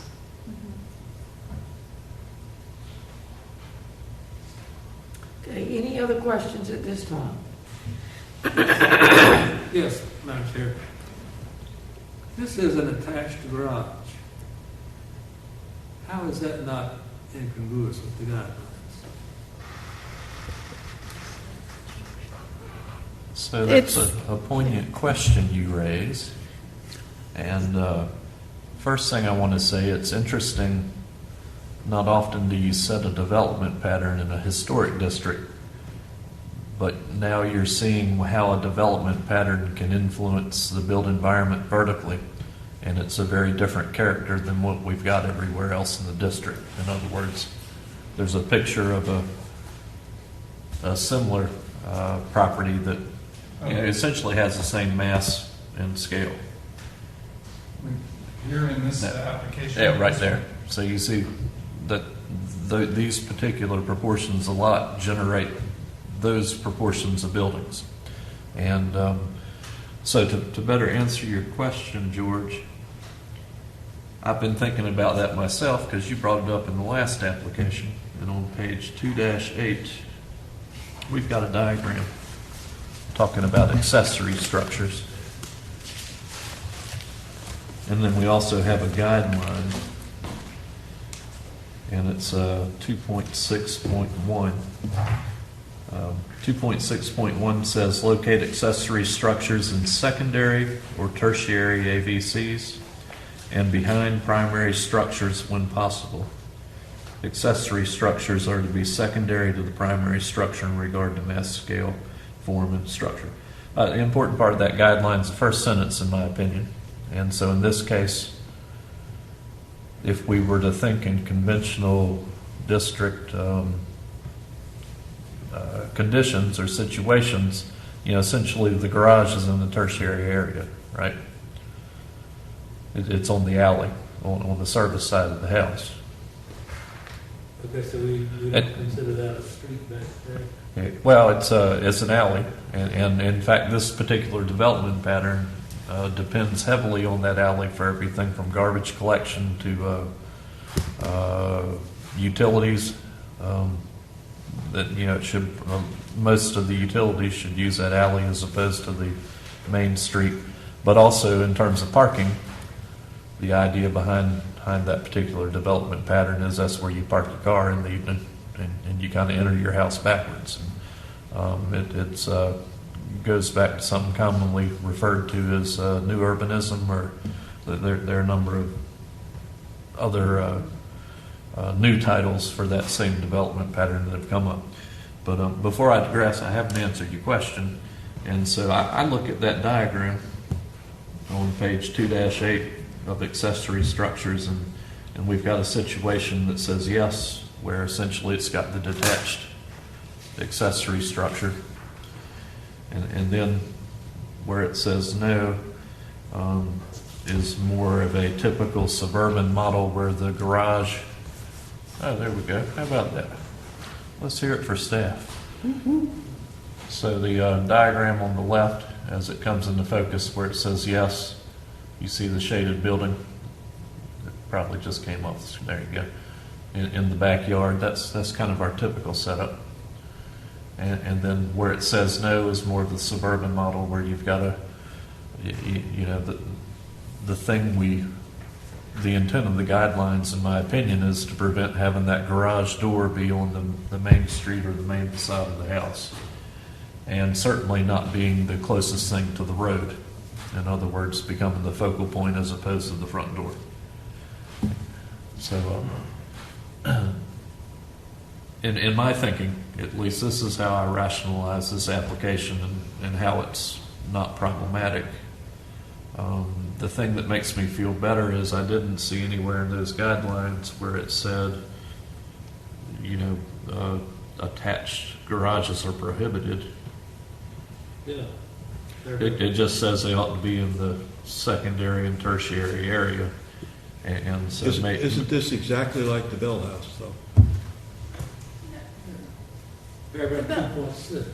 The Bell House is an existing historic structure, Yeah. and we have approved many garages like this. One you did for the Hickses down on Edgerton just recently, this one here. There are other new structures within the district that have also had the attached garages, down on Pollock Street, across from the Galley store, attached garages. It's something that is very ubiquitous within the district. So I don't know if that helps you any, but that's kind of my thinking. Yeah, I'm basically okay with it, but paragraph 2.6 says attached garages are not appropriate in this part district. 2.6 point. No, he's saying over here.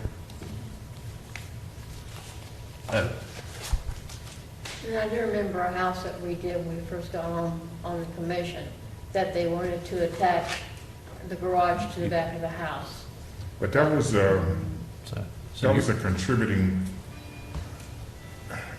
house on East Front Street that was, I'm torn with this too, but because it's a new construction, Yeah, that's true. and we've approved a lot of new constructions with attached garages, we approved the apartment buildings on Broad Street that are the federal style buildings that had that garages on the back side of the houses. That was one. The one on Egerton, that was two with the same, and they were on the front, but because Egerton was actually considered a side street, that's why it was approved. So I'm kind of with Tripp on this, because I thought about that too, the attached garages.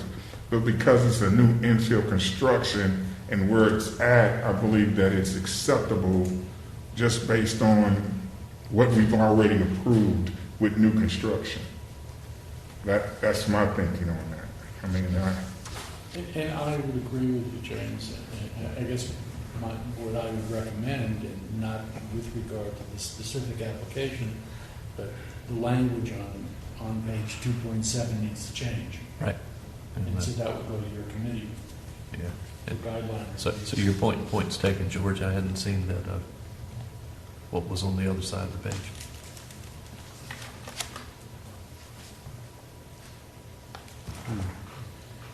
So we okay approving this?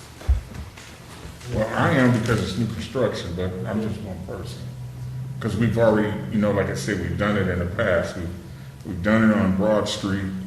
We've done it on Egerton. I can think of those two off the top of my head. And they were basically constructed just like this. And to make it even more simple, again, it's in the tertiary area. Right. And James, you mentioned East Front Street. We gave that family a really time, remember, when down on the end, what used to be Change Street? Yeah, absolutely. But because that was it was a contributing building, and they wanted to attach it. That's why we did that. But this is a new construction.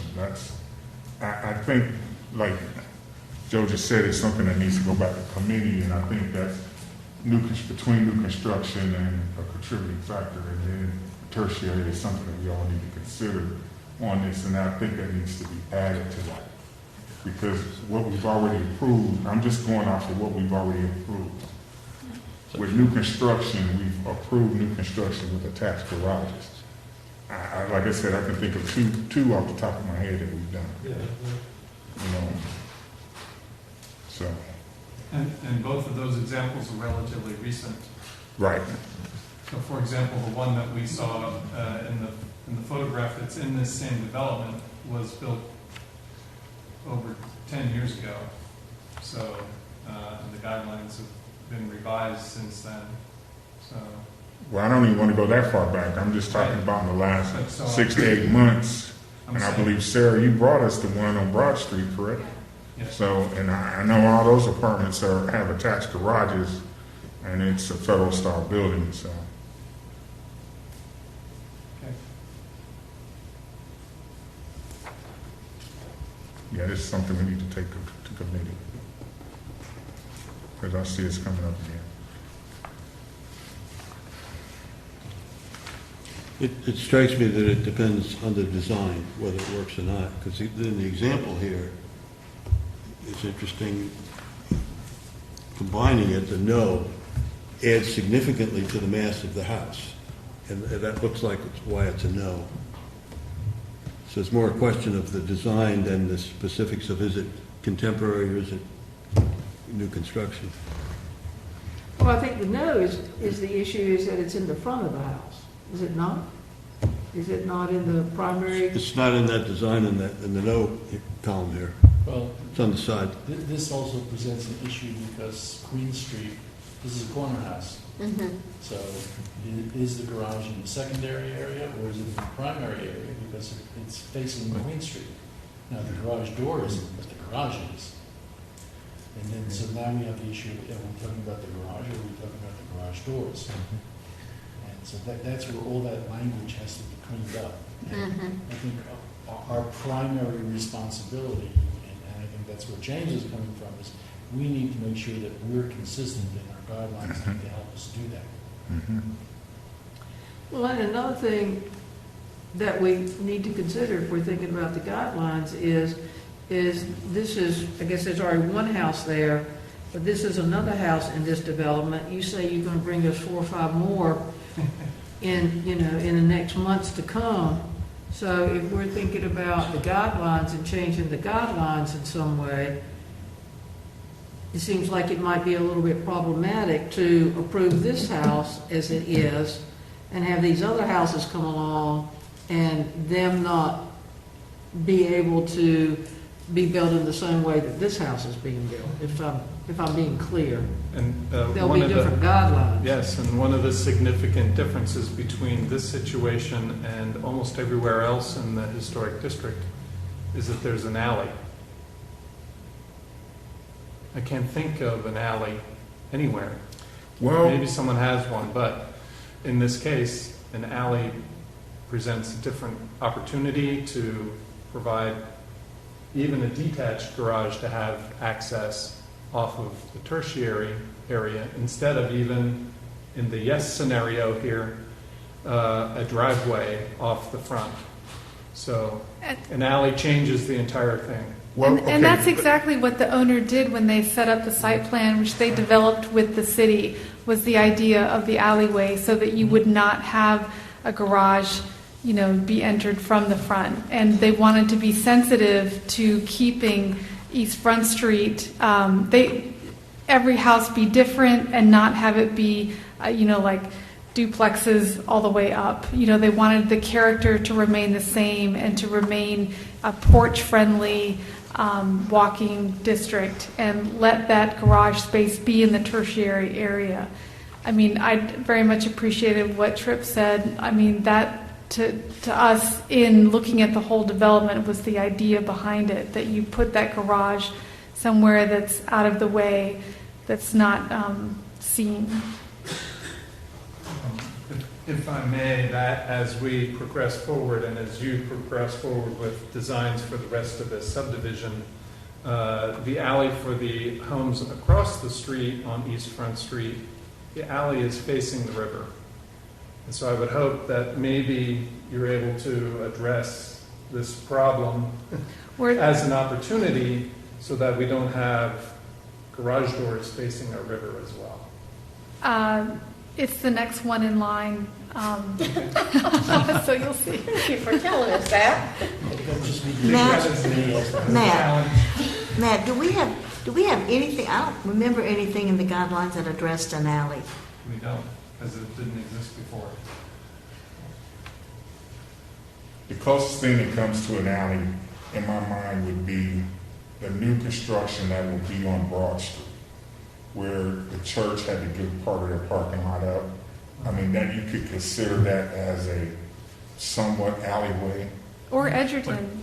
Okay, well, Edgerton is a street that has a name. Yeah. Okay, but I believe that the new construction on Broad Street would be considered having an alleyway because you have to drive through that and everything will be done on that backside. I can see the garbage being picked up over there off the backside. So that's why I wasn't too concerned about this because of that. But it's something we need to clean up because I can see 2 months down the road that this is going to be really a problem. Somebody's going to come back and try to throw this back up in our face. So we're going to have to clean this up. Well, I mean, do we need to think about the fact that this garage needs to be separated from the back of the house? So that it is a secondary unit on the property and not connected to the house? I don't think the lot is big enough for that, but Yeah. I could be wrong. How about if it's a carport vice a garage like the one that's across the street on Queen Street? I mean, to be honest with you, we had thought about that in the beginning, and that's what I brought to the pre-app. But at the same time, looking at the development itself and what what the house that's already been approved out there, is our standard. 10 years ago, the guidelines were not significantly different at all. I don't think in word, at least this section, not at all. And that's verifiable. But, this development was developed with the city, with these guidelines, with the understanding that that first house that was built out there is what is appropriate for this development itself. And, is it possible to put a carport on there? Yes, but then you're going to drive up Queen Street and see every darn thing in that big carport. And so it seemed like the cleaner option was to put the garage on there, make it a nice door, make it attractive, and let it be closed and not let it be junky. Is the garage just 1 story or 2 stories? And it's 1 story, and that's why we did it like this on this one. The existing house there, man, it's a rectangle, 2 stories, and so we were trying to be sensitive to not making it so massive at that corner, especially given that garage is across the street from the little cottage, and the little cottage is more, down the street. Those are all 1.5 stories, and so trying to progress up to Queens Point, which is 3 stories. So just this idea that that's not a full 2-story block, but it's sensitive to a little bit of height difference there. And let's be honest, the alley's there because they didn't want East Front to be a dead-end street. They had to funnel the traffic out some way. Well, there are plans to develop that East Front Street up through the property above that. So it will continue. So does the house that's sitting there, that's been there for many years, does it have a garage at the back of it that's attached Yes, to it? ma'am. Yes. Yes, the entire first floor is essentially the garage with just a walk-up area. Just a walk-up area at the front. Well, actually, it's a little deceiving how they did it. There are steps to the front porch, which is low, and then there are steps on the front porch, which are up to essentially what our height will be, or a little bit, theirs is probably a little bit lower. So the skirt board there is quite low, but the first floor is about at the sill plate of those first floor windows. So there are steps up to the front porch, which is low, and from the front porch there are steps up to the front door. But Where's we the didn't. garage on that one? It's on the rear, On the rear. right back there. It's got a full 15-foot garage door on it. Is that to raise the flood elevation, Sarah? Yes, yeah.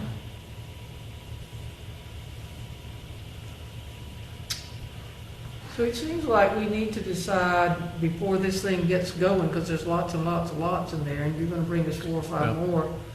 Or more.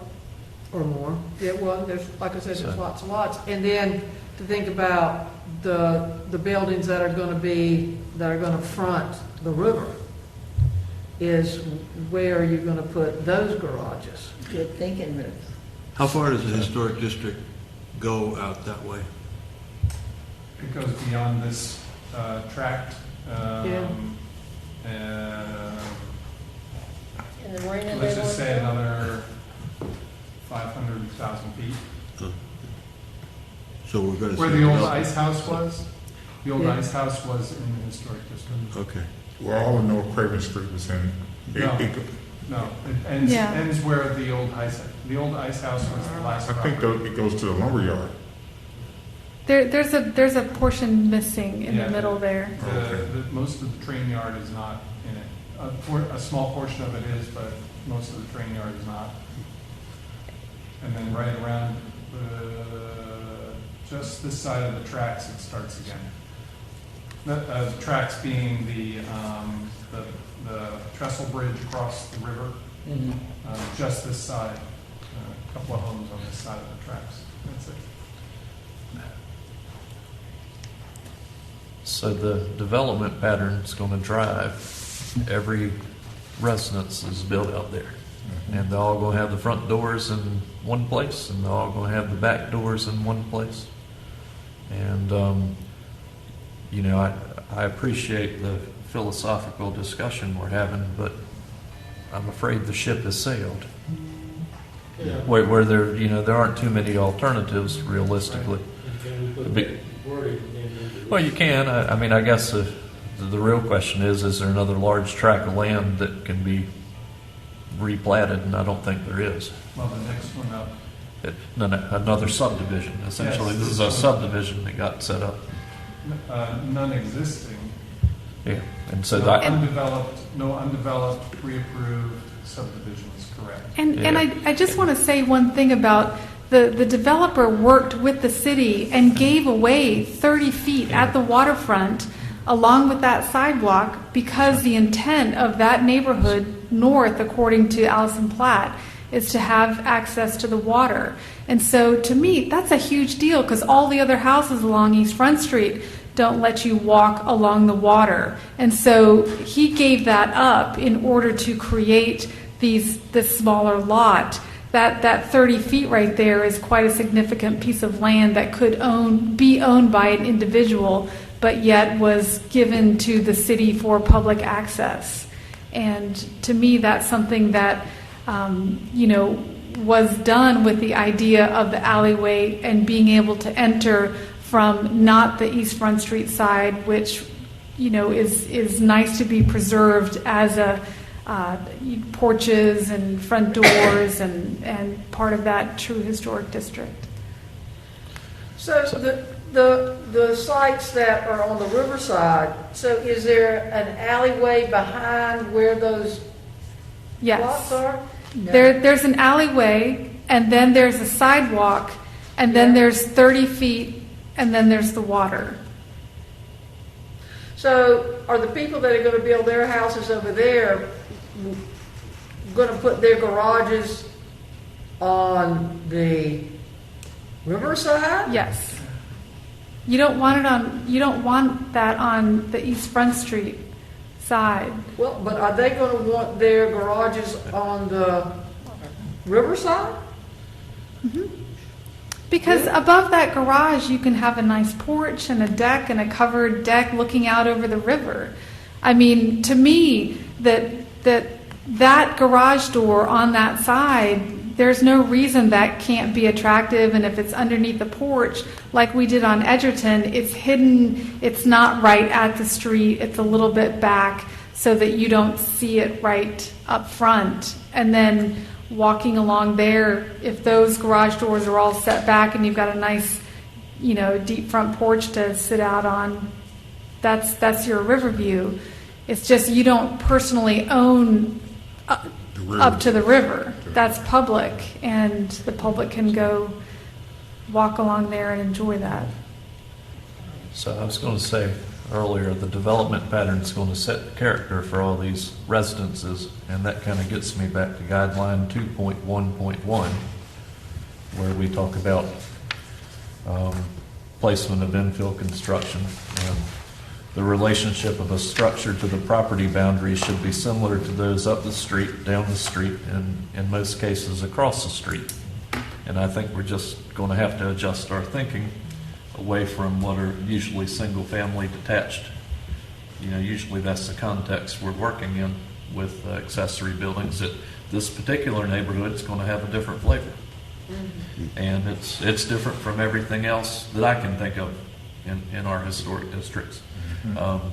But it's there, and there's not a whole lot of way to shape it. For us, which we need to respond to, and my understanding further is that any application that comes before us that we choose to approve is not necessarily one that establishes any kind of prejudice for the next application that comes. So we could come up with a different position if we so chose and it was based on study, etc. But in the meantime, we have a responsibility to deal with this application. That's correct. And even though we're not driven by precedent, there is some desire to be consistent in our logic. And I think what I'm trying to argue in a very long-winded way is this is a different animal than we're used to dealing with. And it's, at least as far as the intent of the guidelines, in my opinion, of interpretation, is that, the whole idea is to have the garage door in a tertiary area. And this particular application checks that box.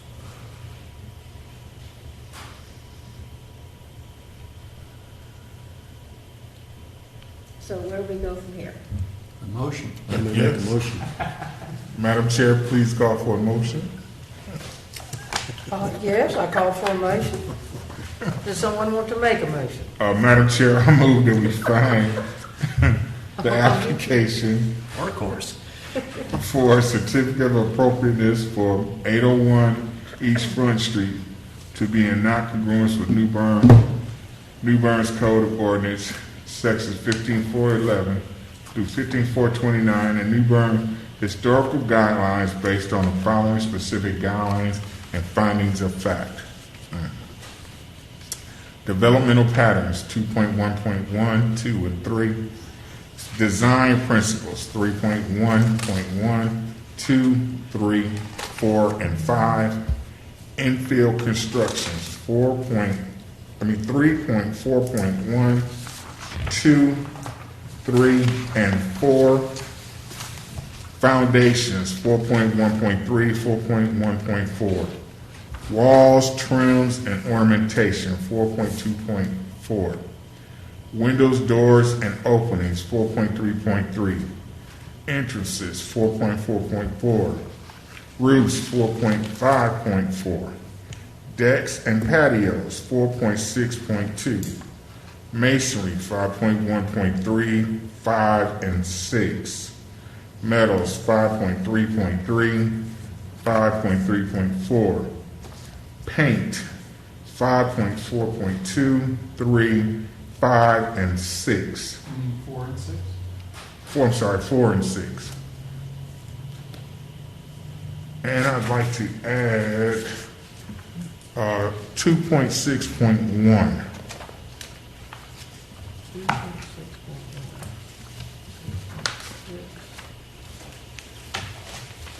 Locate accessory structures in the secondary or tertiary AVCs and behind primary structures when possible. Accessory structures are to be secondary to the primary structures in regard to mass, scale, form, and texture. Statement of reasons or findings of fact. 1, the project is located within the primary, secondary, and tertiary AVCs. 2, the zoning administrator and the chief building officials have reviewed this project and commented accordingly. 3, that the project is not in congruence with the guidelines. Second. Okay, all of those in favor say aye. Aye. All of those opposed? Hearing none, the motion passed. Do we have a motion to issue a COA? So moved. Do we Second. have a second? All of those in favor say aye. Aye. All of those opposed say nay. Hearing none, a COA can be issued. Thank you very much. See you again, Sarah. This is going to be fun. Yes, it is. Thank you. So you bringing how many more? Hopefully 2 next time. All right. 2 every month for the foreseeable future. Oh, It's like a grand busy little experiment. corner. Yep. I wonder if we're meeting guidelines for the handicapped on that. I'm still worried about that wall, stopping short of the concrete. I think she has the concrete now. She could run it onto the street. It wouldn't cost that much. No, I thought it showed it connected. No, she said it was 4 feet from the street. All right, so I thought that was a foot the next step. application is for 417 Broad Street. This is the application. They are proposing a freestanding storage building. This is their application, signed and dated. This is just print out from the Secretary of State regarding ownership, and that Robert Childs is, I guess, represents the company, let's put it that way. And that's a photograph of the area where the storage building is to go. The neighboring building, and also the main building that's also on the property. See an aerial in it, I think. These are the drawings showing the elevations essentially of the building. The elevation facing Hancock Street is this one. The address for the property is Broad Street, but this is now behind the main building, and it's a corner property. So it's actually in the secondary AVC, and so this end will face Hancock Street. Then facing the main building will be these 3 garage doors, and then facing the 99 building will be this elevation here, or it could be vice versa, I'm not sure. I did it right? Yeah. Because the only difference being which side the door is on. And then the elevation facing the neighbor to the right, when you're looking from Hancock, is this elevation here, which this rectangle is for windows. The materials shown are all harged block with a metal roof, metal doors, metal overhead doors, I believe, right? And metal framed windows, which all match what's basically already there on the other buildings. So here's the site plan. Sorry. And the storage building is this one right here. The 99 building is this one as well, so that's also on the same property. And then the main building is this one, of course, and Broad Street is out on this side. And that's why I was saying that Hancock is over here, and so this end of the building faces Hancock. That long side with the long window then faces this neighbor over here on this side, which is a parking lot. It's yes. a parking lot. So we have our zoning and inspections report here. Zoning says it meets the zoning ordinance, and the building inspector says it will require a building permit. And then we're ready with recommendations when you're ready. Okay. Is there anyone who has a conflict of interest with this project or any issues related to the application's completeness? Hearing none. Does the applicant wish to say anything else at this time? Hearing none. Are there any notified proponents left out in our audience? Seeing none. Are there any notified opponents? Seeing none. Is there anybody with relevant evidence and has standing that wants to speak? Seeing none. We have few people left. So, sir, if you'd like to give us your findings. So this is a project for the applicant named 417 Broad LLC for the project at 417 Broad Street. The National Register inventory does have a description of it as non-contributing, built circa 1960. Sandbeck has no description of it. The project is to include construction of a new accessory building in the secondary AVC. Staff submits the following historic district guidelines are appropriate to this application. Accessory structures 2.6.1, 2.6.2, design principles 3.1.1, 3.1.2, and 3.1.4, windows, doors, and openings 4.3.3, contemporary materials 5.5.1, 5.5.3, and 5.5.4. So the statements of reason based on the information contained in the application and staff's judgment are: 1, the proposed project is located within the secondary AVC. The proposed design is significantly similar to existing buildings on the property.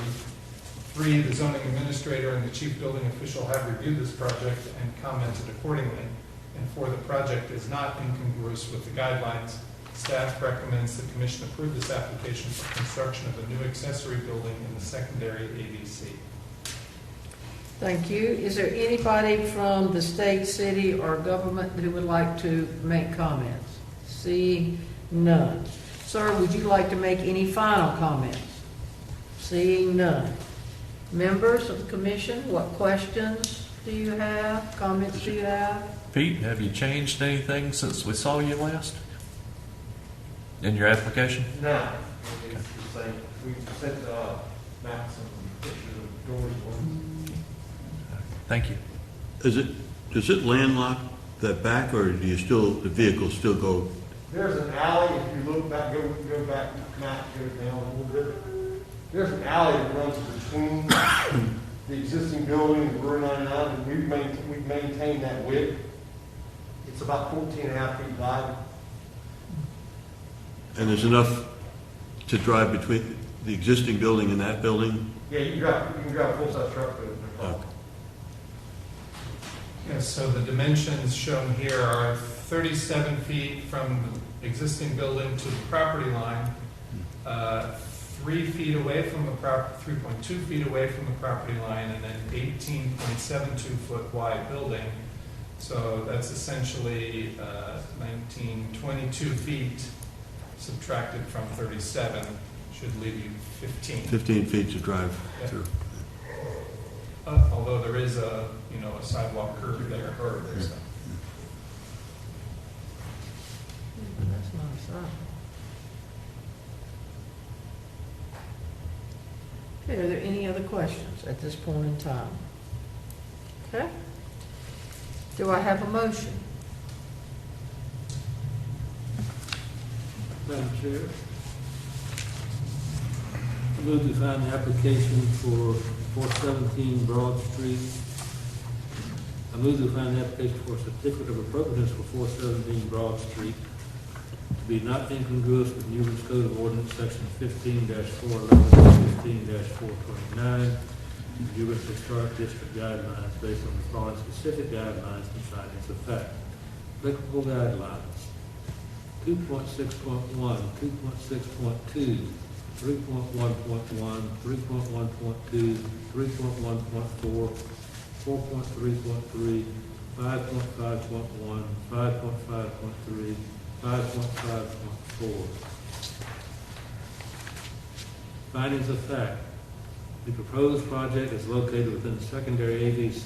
The proposed design is significantly similar to existing buildings on the property The zoning administrator and the chief building official have reviewed this project and commented accordingly. The project is not incongruous with the guidelines.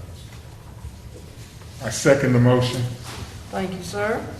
Does anybody else have any questions at this point? All of those in favor say aye. Aye. All of those opposed? Hearing none, the motion passed. Do I have a motion to issue a COA? So moved. Second. All of those in favor say aye. Aye. All of those opposed? Hearing none, the COA can be issued. Okay, thank you. See you later.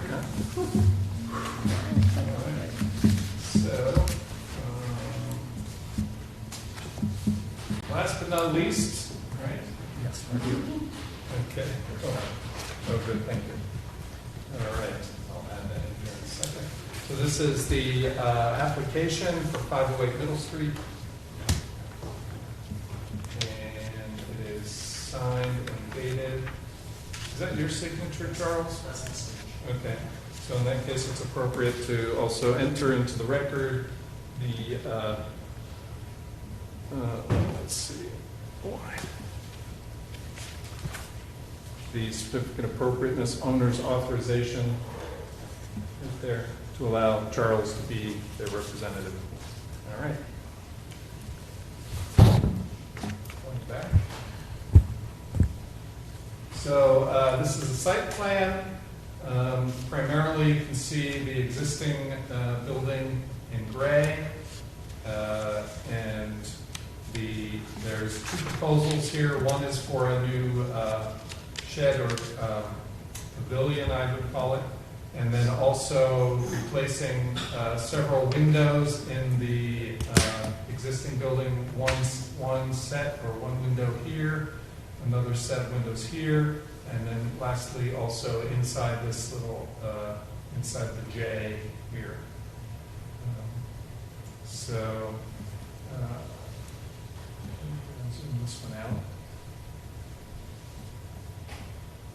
So these are drawings of the pavilion. I'll continue calling it pavilion because this is essentially a rendering of that. You can see it's basically a concrete pad with 6 posts and then a gable structure roof on top of it.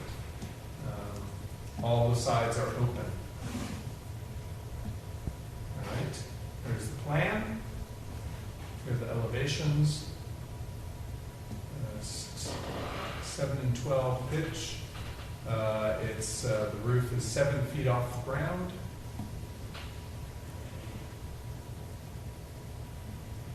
And so all the elevations are quite simple. Now, the other direction, see oh, sorry, there we go, right. And then the windows, these are elevations of the windows, and then we'll need to know where they're happening. So it's these two over here on the right, correct? Correct. And the two on the left. And then the last one is, do you have a photograph for that or anything?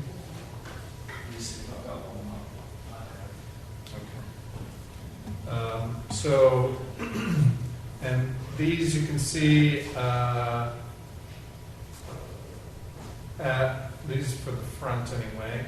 I guess that one's the back one, actually. No, this is for these. So you can see the pattern here shown, as opposed to on this one they have multiple pane windows. These will just be single pane windows here and here. And then this third bottom pane, is that to be a piece of glass? Yes, all glass. Whereas previously they had put in a solid panel. And so, okay. So you can see though that this is the configuration for that last one. It's the same as these, just double. We can point it out on the site plan. Yes, so The location is, for that doubled set is back in here. So it's tertiary to tertiary, pretty much.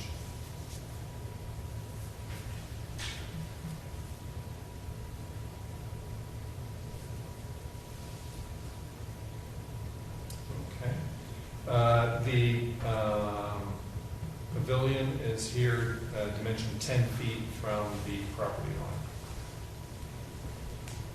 line. And just for reference, they do have a playground out here, and the fence for the playground is shown as this dark line here, which then has this angle to it, and it continues around like this for this corner of the property. And there's an existing dumpster with a wood fence around it, and this structure will The wood fence is around the dumps. Yes, wait. The wood fence around the dumpster, and this structure would go between that wood fence and the fence for the playground. That's where it's going to go. Oh, okay. That's basically the existing windows. Okay. So we'll put that down here, and we should be able to project that.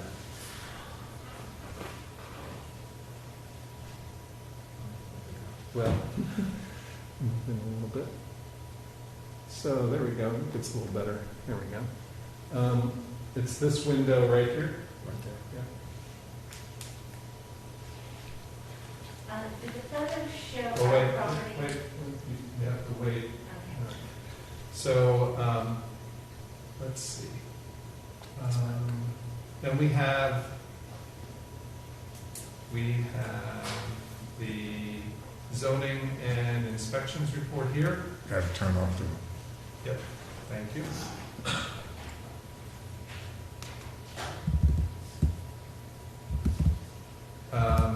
Zoning official says it must meet the required setbacks for the accessory structure, which clearly does now, since 10 feet is for the primary building, 3 feet is for an accessory building. And the chief building inspector says it will require a building permit. And then we're ready for our recommendations. Okay. Does anyone have a conflict of interest for this project or any concerns about the completeness of it? Seeing none. Sir, is there anything else you want to say about the project? Okay. Is there anybody who is a notified proponent who would like to speak? Seeing none, is there anyone who is a notified opponent? Okay, so if you're an opponent, you need to go up there. And you received a letter? We received the letter on Saturday, which didn't give us much time to prepare for this meeting. So have you been sworn in? Yes, you have. I did, yes, Yes, the last you did time I do that. spoke. Let's carry it over. Oh, yes, yes, yes. Okay, all right. Okay, So go ahead. none of the shows. Oh, you have to give us your name. Oh, Susan Wurzbacher. I reside at 311 Johnson Street. My property runs all the way down to Johnson Street. And this narrow strip of land that the Presbyterian Church purchased, there are 3 historic homes right smack through this strip of, around this strip of property. They came in and dropped a dumpster in, and I won't even begin to explain the trauma we have suffered with rats eating through our garage. This pavilion is a recreational project. This church houses Monday through Friday a daycare center. So we have traffic in and out of this strip of property all day long. And then they rent it out for events to the public in the evenings and on Saturdays and Sundays. So I have photographs. Everything was submitted to the city 2 years ago. I met with Greg in zoning. I met with Mr. Dickinson in Public Works, and I met with a couple of other city officials. I also met with the Director of Environmental Health, and 2 days later, the city came in with their truck, and a fencing company came and built a small fence around the dumpster. And now, they are using this property specifically for profit. They're exploiting it. with their recreational plans, which they will submit piece by piece until they achieve their goal. So I am 100% against it. It's going to be much bigger than it looks on this architectural rendering because it is a narrow strip of property. And the parking, the property is used heavily for parking by their customers. I mean, they are an incorporated church. They're a business. And the parking slams into our fence, has cracked the post to our fence, has hit the chimney to our historic home, has scraped against the telephone pole out front. I cannot tell you the thousands of dollars in damage that their customers have caused to our home and our property. And by building this pavilion, it's just going to invite more nefarious activities back behind that building. I mean, I have 3 pages of police reports for things that occur back there at night.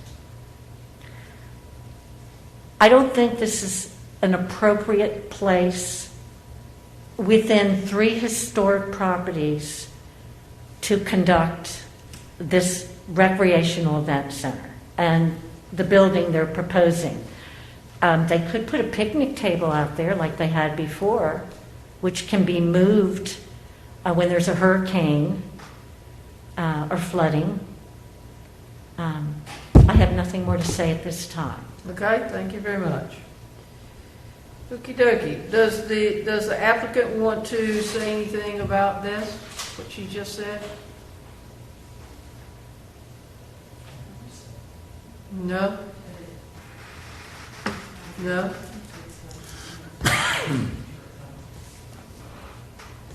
So yes or no?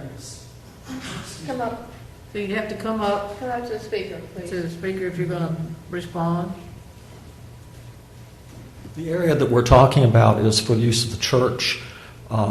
It, as I indicated earlier, is a barbecue pavilion. It's kind of a cooker underneath it.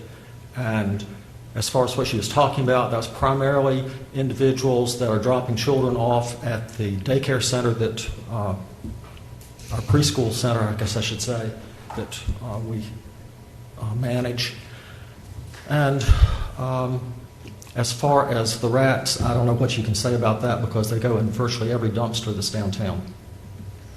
The other dumpsters are not smack against a residential property and spreading throughout the neighborhood.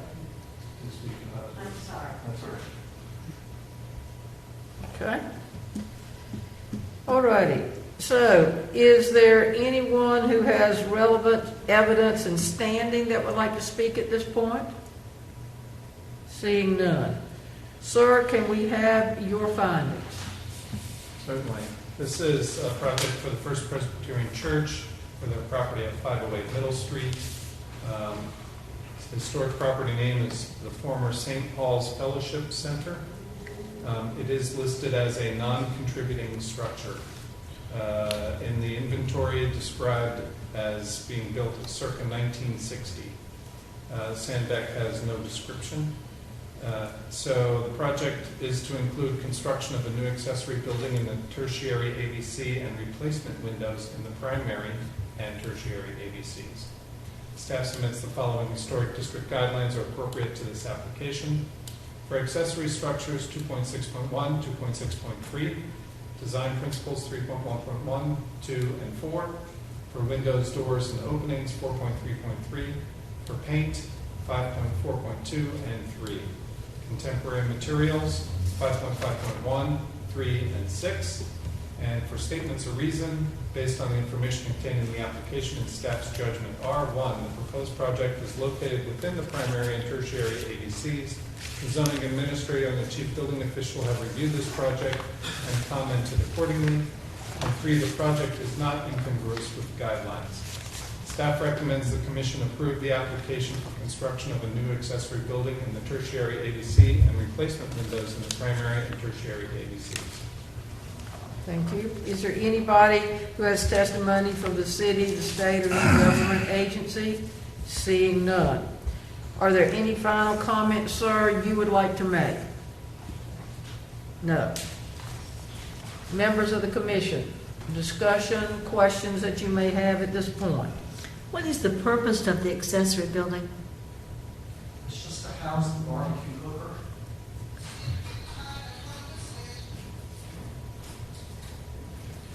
It is just to house a barbecue cooker. Is that a part of the problem, the barbecue cooker? I don't really think so because it's used maybe once every 3 months. Okay. Would that help control the varmint problem? What would help control that would be if the city would pick it up more frequently. That's a good point. I'm not sure varmints are under our purview, however. So, and then we understand your plight, but what you are talking about is not under our purview. And I'm sorry rats have got into your house and done things, but that is not what we are here to deal with. So it'd be something to do with the city. Okay, it would be the city that you would have to talk to The about. city has all the photos of all the things that go on this property. It's unsupervised chaos, free for all. Anybody that wants to rent their fellowship building and use the property behind it. You need to go over there. I'm sorry. Nobody can hear you. I'm sorry, the mask makes it difficult. No. He's making it sound like this is not going to be used very often. The purpose of exploiting that property is to make a profit for their church. And they have given no consideration to the 3 families that live abutting this property in their historic homes. Our home was built in 1805, before the Presbyterian Church was built, before St. Paul's Roman Catholic Church was built. When Dr. Jackson purchased that property, the city had posted no parking signs all along the fence and across from it abutting the other 2 residential properties. We have photographs. We have photographs of the engineer stabilizing the antique chimney of our property that it abuts the property line of the little strip of land they bought and our home. The vibrations from the traffic that flows in and out through there after they spread gravel down from the imploded silos has made us very ill. I have x-rays to prove, Dr. Jackson has medical records to prove this as well. Our house vibrates every time one of the SUVs of their patrons pulls in and out of that property. I have photographs of Dr. Jackson is an artist, and his paintings literally fell off the wall on the inside of the house of the chimney and broke, along with an antique clock. Now, as I said, this 3 years ago, we submitted hundreds of photographs of what goes on this strip of property daily. I met with Greg. I met with, I think it was Mr. Willison. I met with Mr. Dickinson. And I met with the gentleman who's the director of environmental health. And all of them said, we will look into this. And nobody has ever gotten back to us. Yeah, Nobody responded to my letter. Board of Aldermen. Pardon? I think you have us confused with the Board of Aldermen. No, we contacted Mr. Blackiston, who was the alderman at the time, and Right. he came immediately to our house during one of their events. So we're appointed by the Board of Aldermen. Right. And we don't deal in land use or parking or traffic. Well, I do know, but... All we deal with is Okay. the character of It seems like the construction. character of the historic district is changing very rapidly. and seems to be in conflict with the posted renderings of the new Renaissance city that City Manager Mark Stevens is promoting. I mean, I've been to Hydra meetings. I'm not familiar with any of Okay, that. I know but what's proposed, so I'm what just is saying, it? I hear you. Is I this a understand charming historic colonial village like what was promoted when we moved here and a lot of our neighbors moved here? Or is this going to be a Renaissance city to make a profit for the Pepsi-Cola Anheuser-Busch partnership? Again, I don't know anything about that Okay. either. But Well, you really our only purview. come over and to look at this little Oh, property. I'm very familiar with it. Okay. I And you know what think you've got, that- and I you know think there's a lot of that cars. what they're proposing is, I don't want to argue with you. okay, I'm not arguing with you, I'm Madam just, Chair is going to let you go a little bit, maybe. I feel like I just I want to need a help you. voice. Well, I understand, and I'm telling you that the Board of Aldermen is where you can get that help, because 3 of the 4 people you talk to work directly for the Board of Aldermen, and we're appointed by the Aldermen. Yeah. So at least in regards to historic preservation, the only judgment we can issue over what we've seen is the location of this pavilion. And our guidelines say that if it's in a tertiary area, which it is, that's an acceptable place to put something like a gazebo. Even though the use of it, Well, again, we don't do use. That's a Okay. planning board thing. Yeah, we don't have that.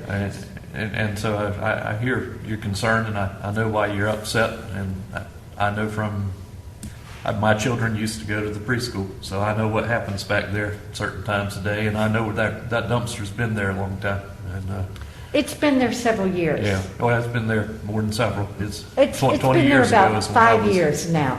Yeah, 20 years ago, they had a dumpster back there too, and There was not a dumpster when we bought our house. okay, but when my children went there, they had a dumpster in that same vicinity, and I appreciate your concerns. Thank you. So, ma'am, we appreciate your concerns and have an understanding of your plight and the difficulties you have, but those difficulties are not anything that this board can do anything about. As my colleague has explained, our purview has to do with where things are placed on the property and nothing to do with how they're used, when they're used, if they're making a lot of noise. If you're having problems with, as you state, that people damaging your property, then the police or whoever you make a complaint to the church about that. But what you're describing is not in our purview. I have plight for you. I understand what you're saying, but this board cannot do anything about what you're talking about.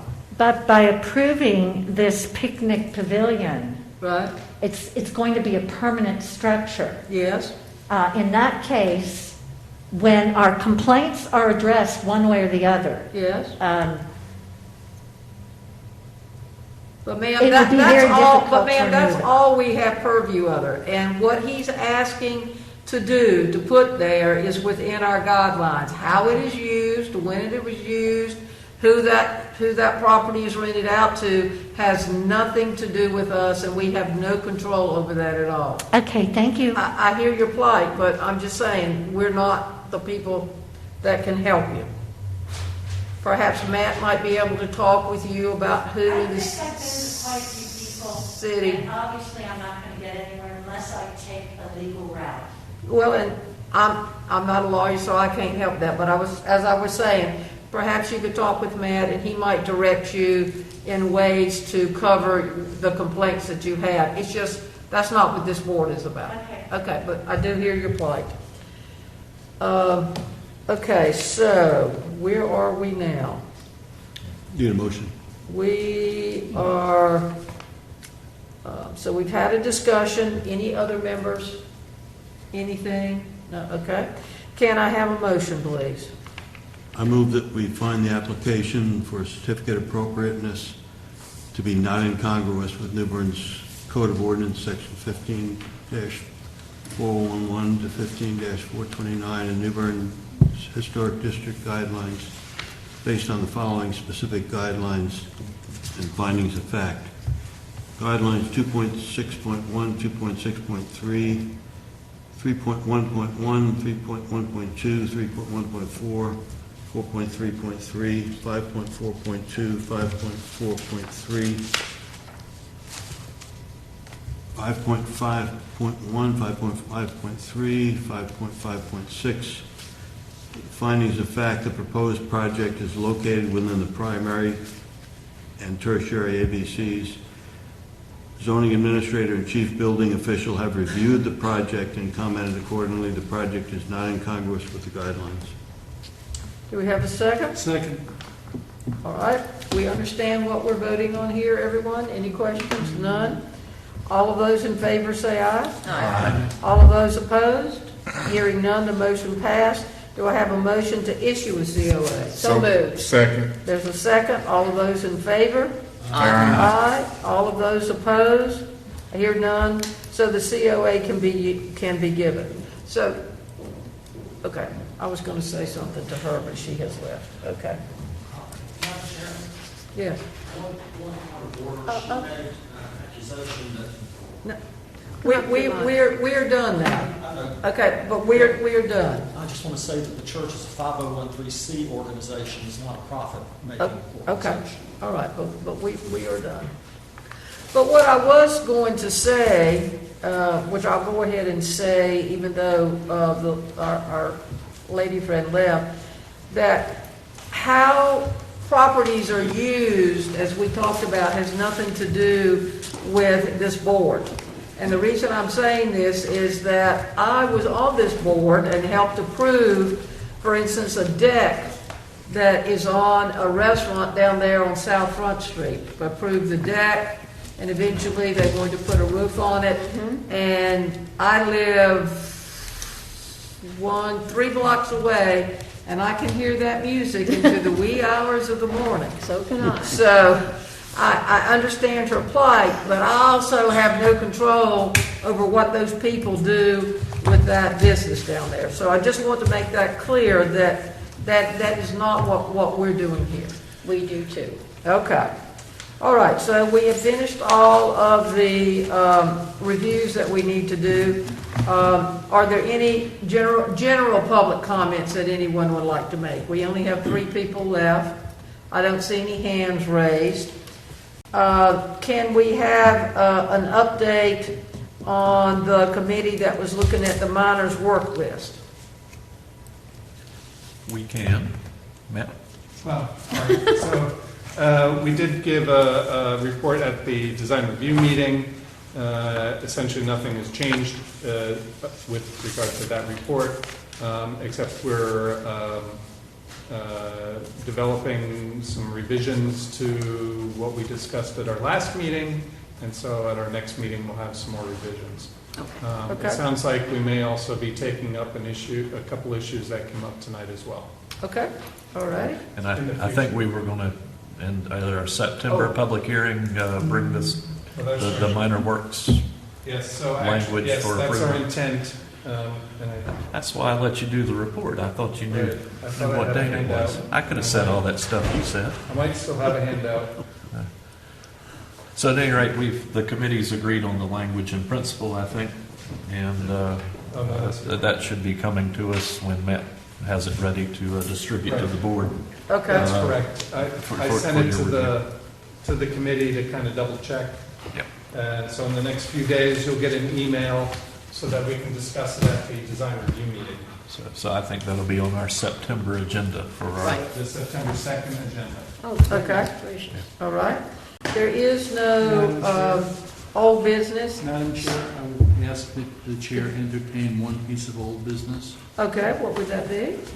The height of the fence and the columns on Middle Street for BTN.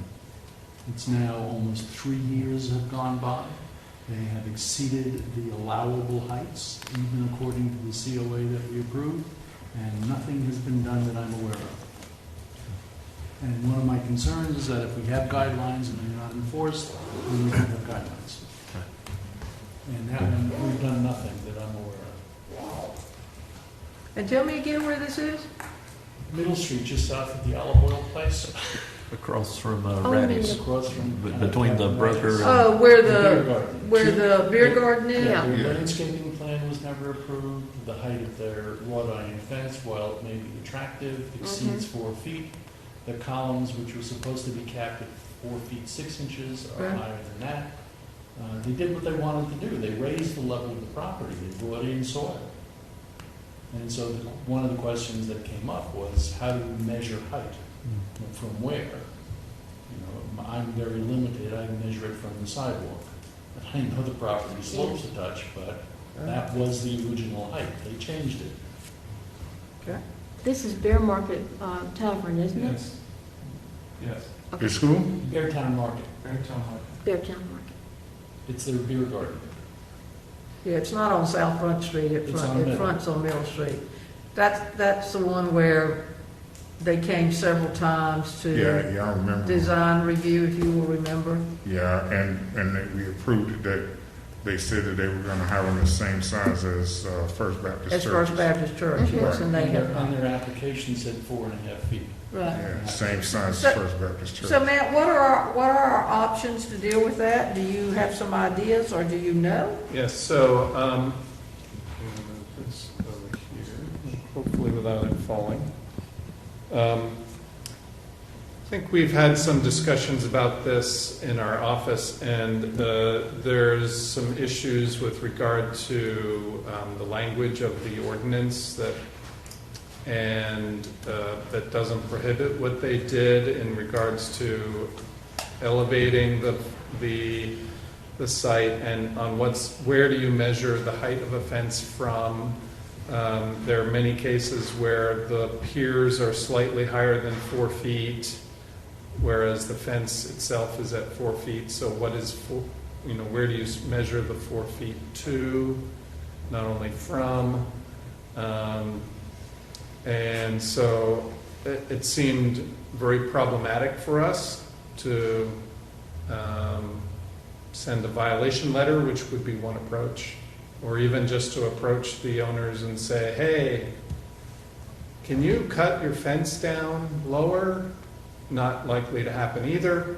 So all those, so the issue of the language in the ordinance isn't specific enough to support legal action, which is potentially where it could end up. Now, that doesn't preclude asking. I suppose we could do that. We all know what that answer is going to be.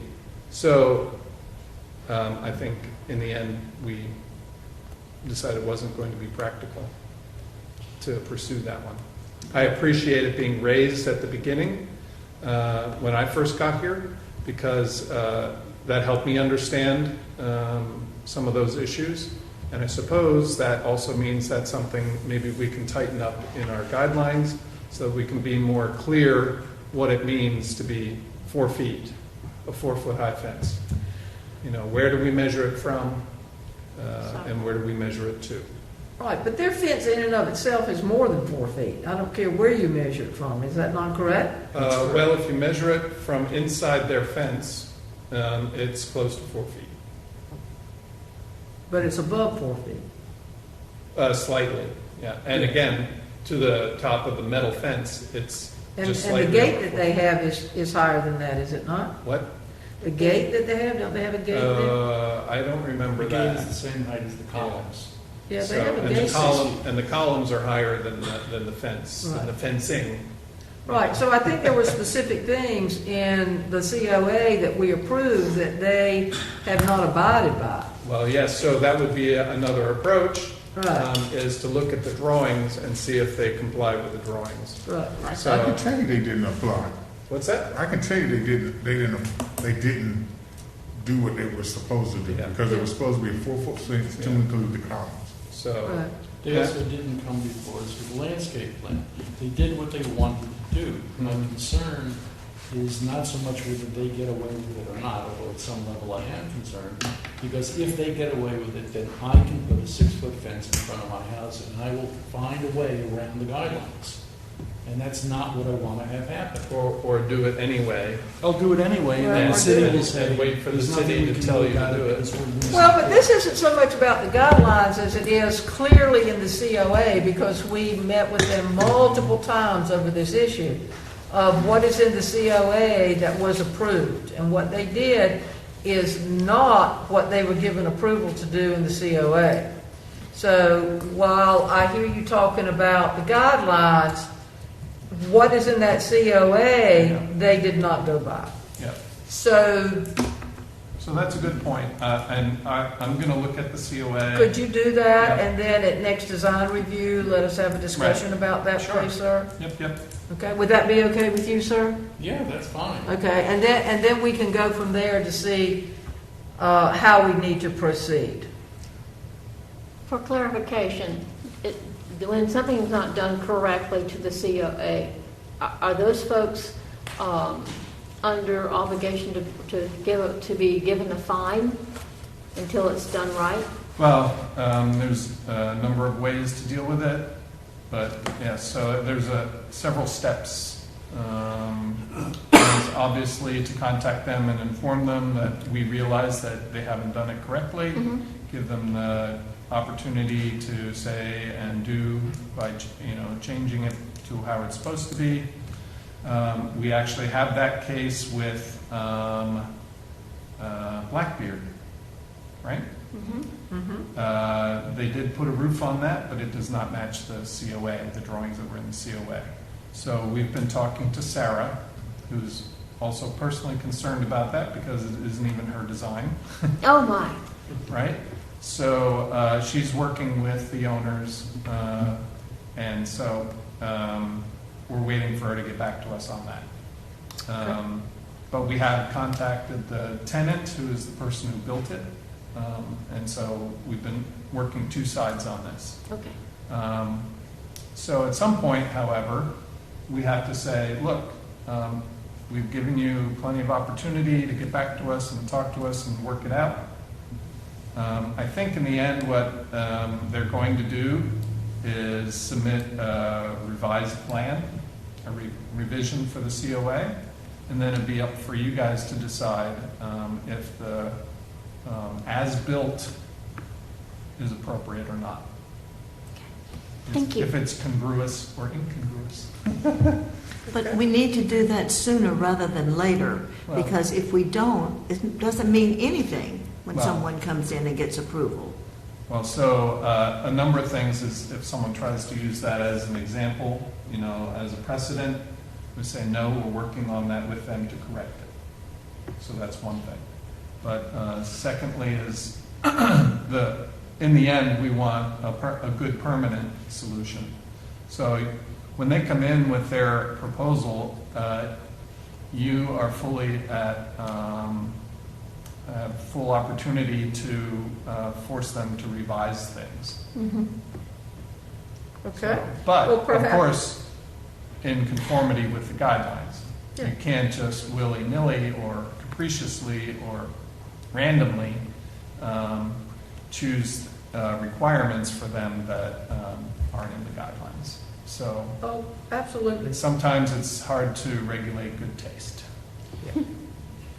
Thank you. Okay, and perhaps we can get in the same position with the fence issue, so we'll talk about that at design review. Part of the fence issue is not whether we measure the height of the fence from No. where they raise their yard or whether it's from the sidewalk.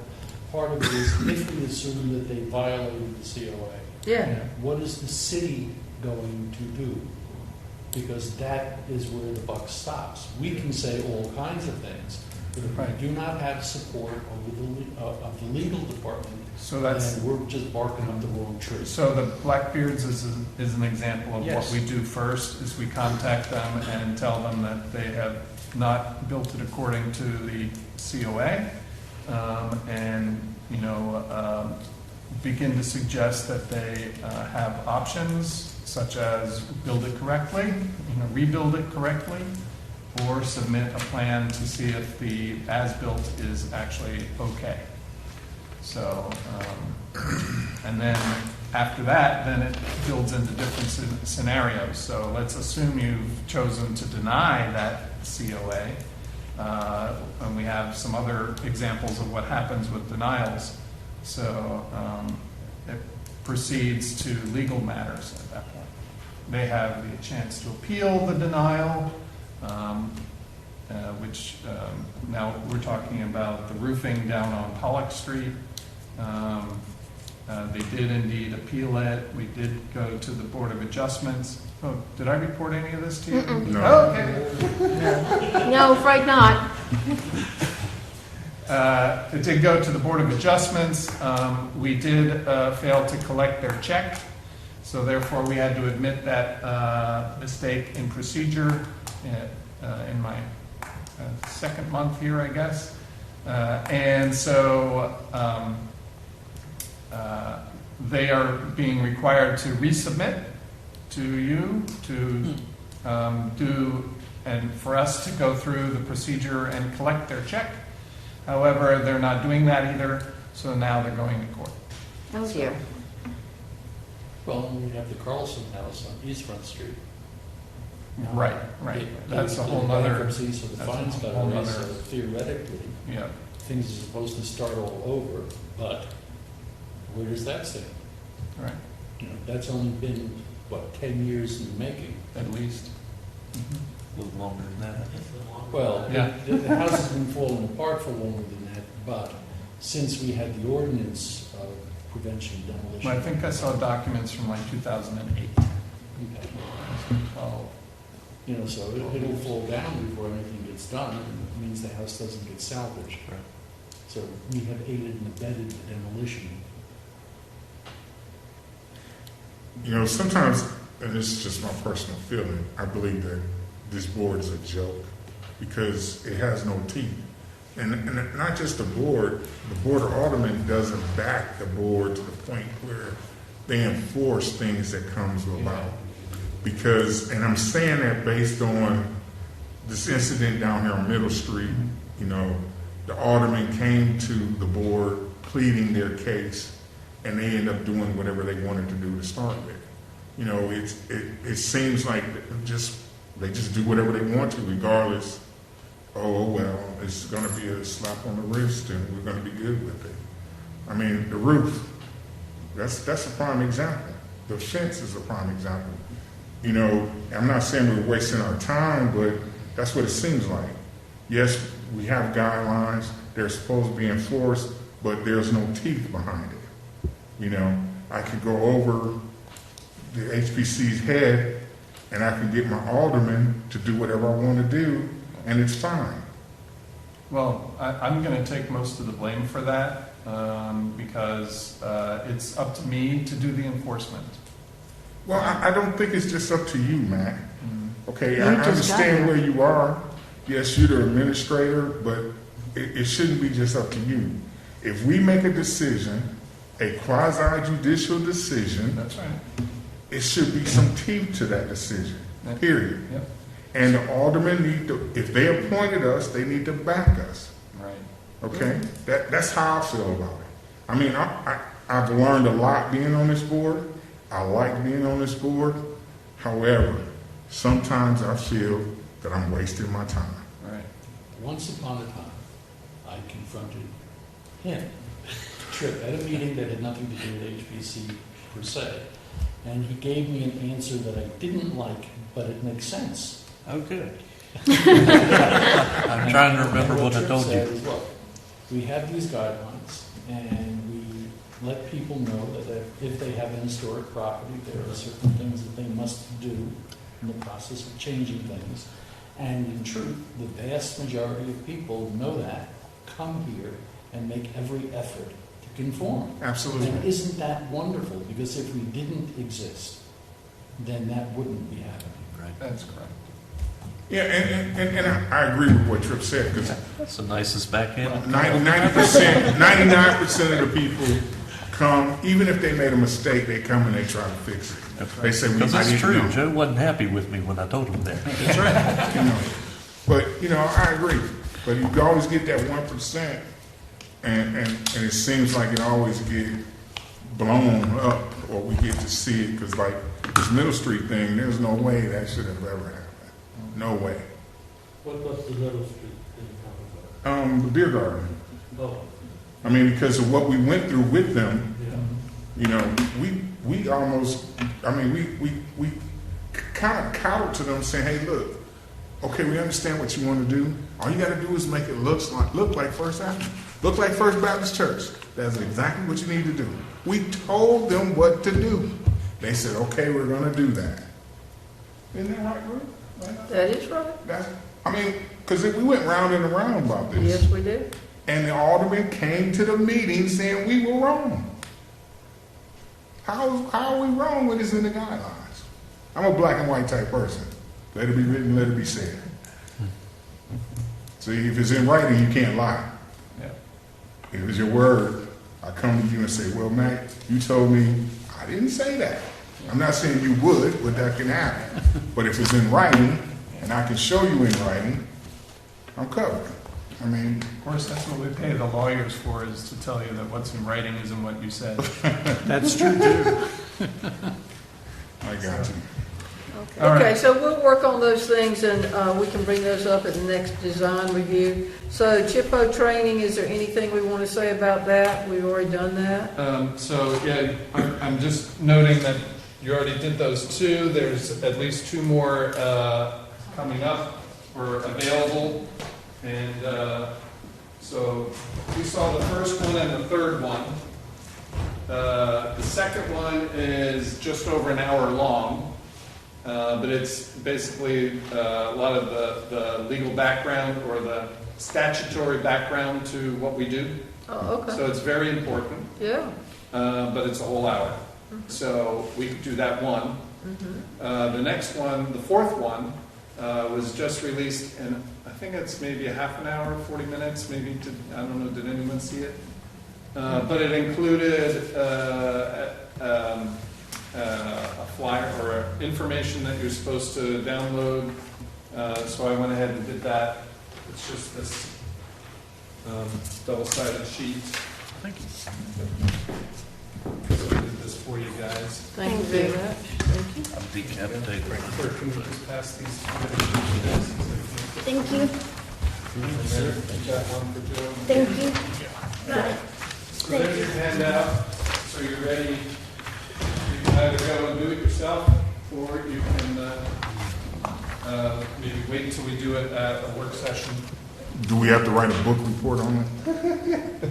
We have to write something on it, I'll just wait till we do it as a group. So I clarified with the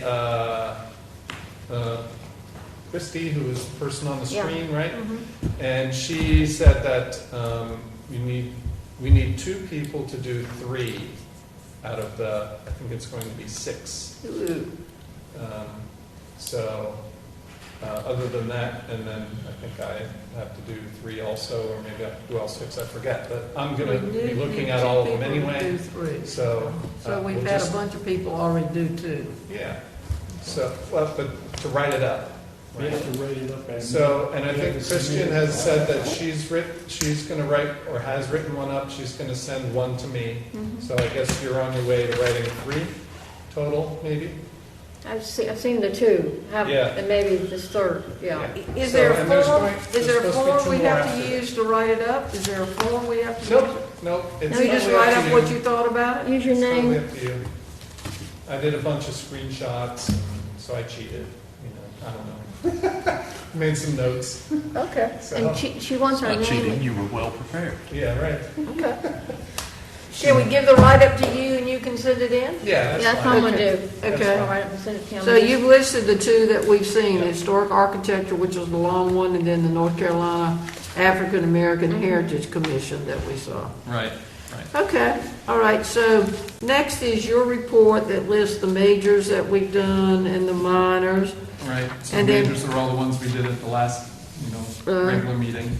And then why don't you speak to the resiliency plan, the telephone call that we had, or a Right. video call we had with the consultant? Right. So there was a video call we had, consultant and I think one of her assistants was on the phone call too. And then it was myself and Ruth and who else was Jim. there? Jim. Jim? Jim. Jim. Thank you.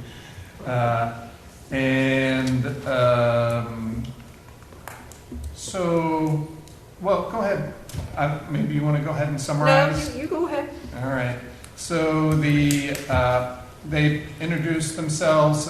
She again reiterated, I guess, her qualifications and experience. We talked to her about our guidelines, and she also mentioned that she apparently had looked at those and also saw that we even have policies and procedures, which she was impressed with as well. And she also mentioned that they're, of course, looking at resiliency and, in her case, historic preservation on even for the whole city and not just the specific local historic districts that we concern ourselves with. What else? Was there something that stuck in your minds?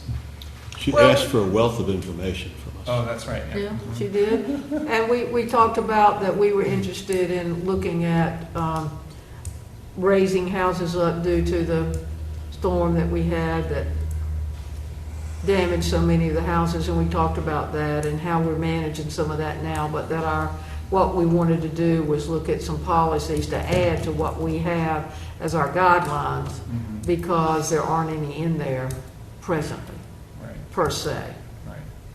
Although builders have to use their certain amount of feet now, but that was something that we were going to look at, and she said she thought that was a good idea for us to do that and to add that in there. Anything else, Jim, that stuck in your mind? No. I thought she did more learning from us than... Yes. Again, Yeah. y'all learn from her. Right. Which is good because, that helps her kind of figure out what she has to do, where she has to, where she gets information, kind of figures out her scope a little bit better at the beginning here. So, all right. Okay. Anybody else, any comments at this time? We are adjourned. Good.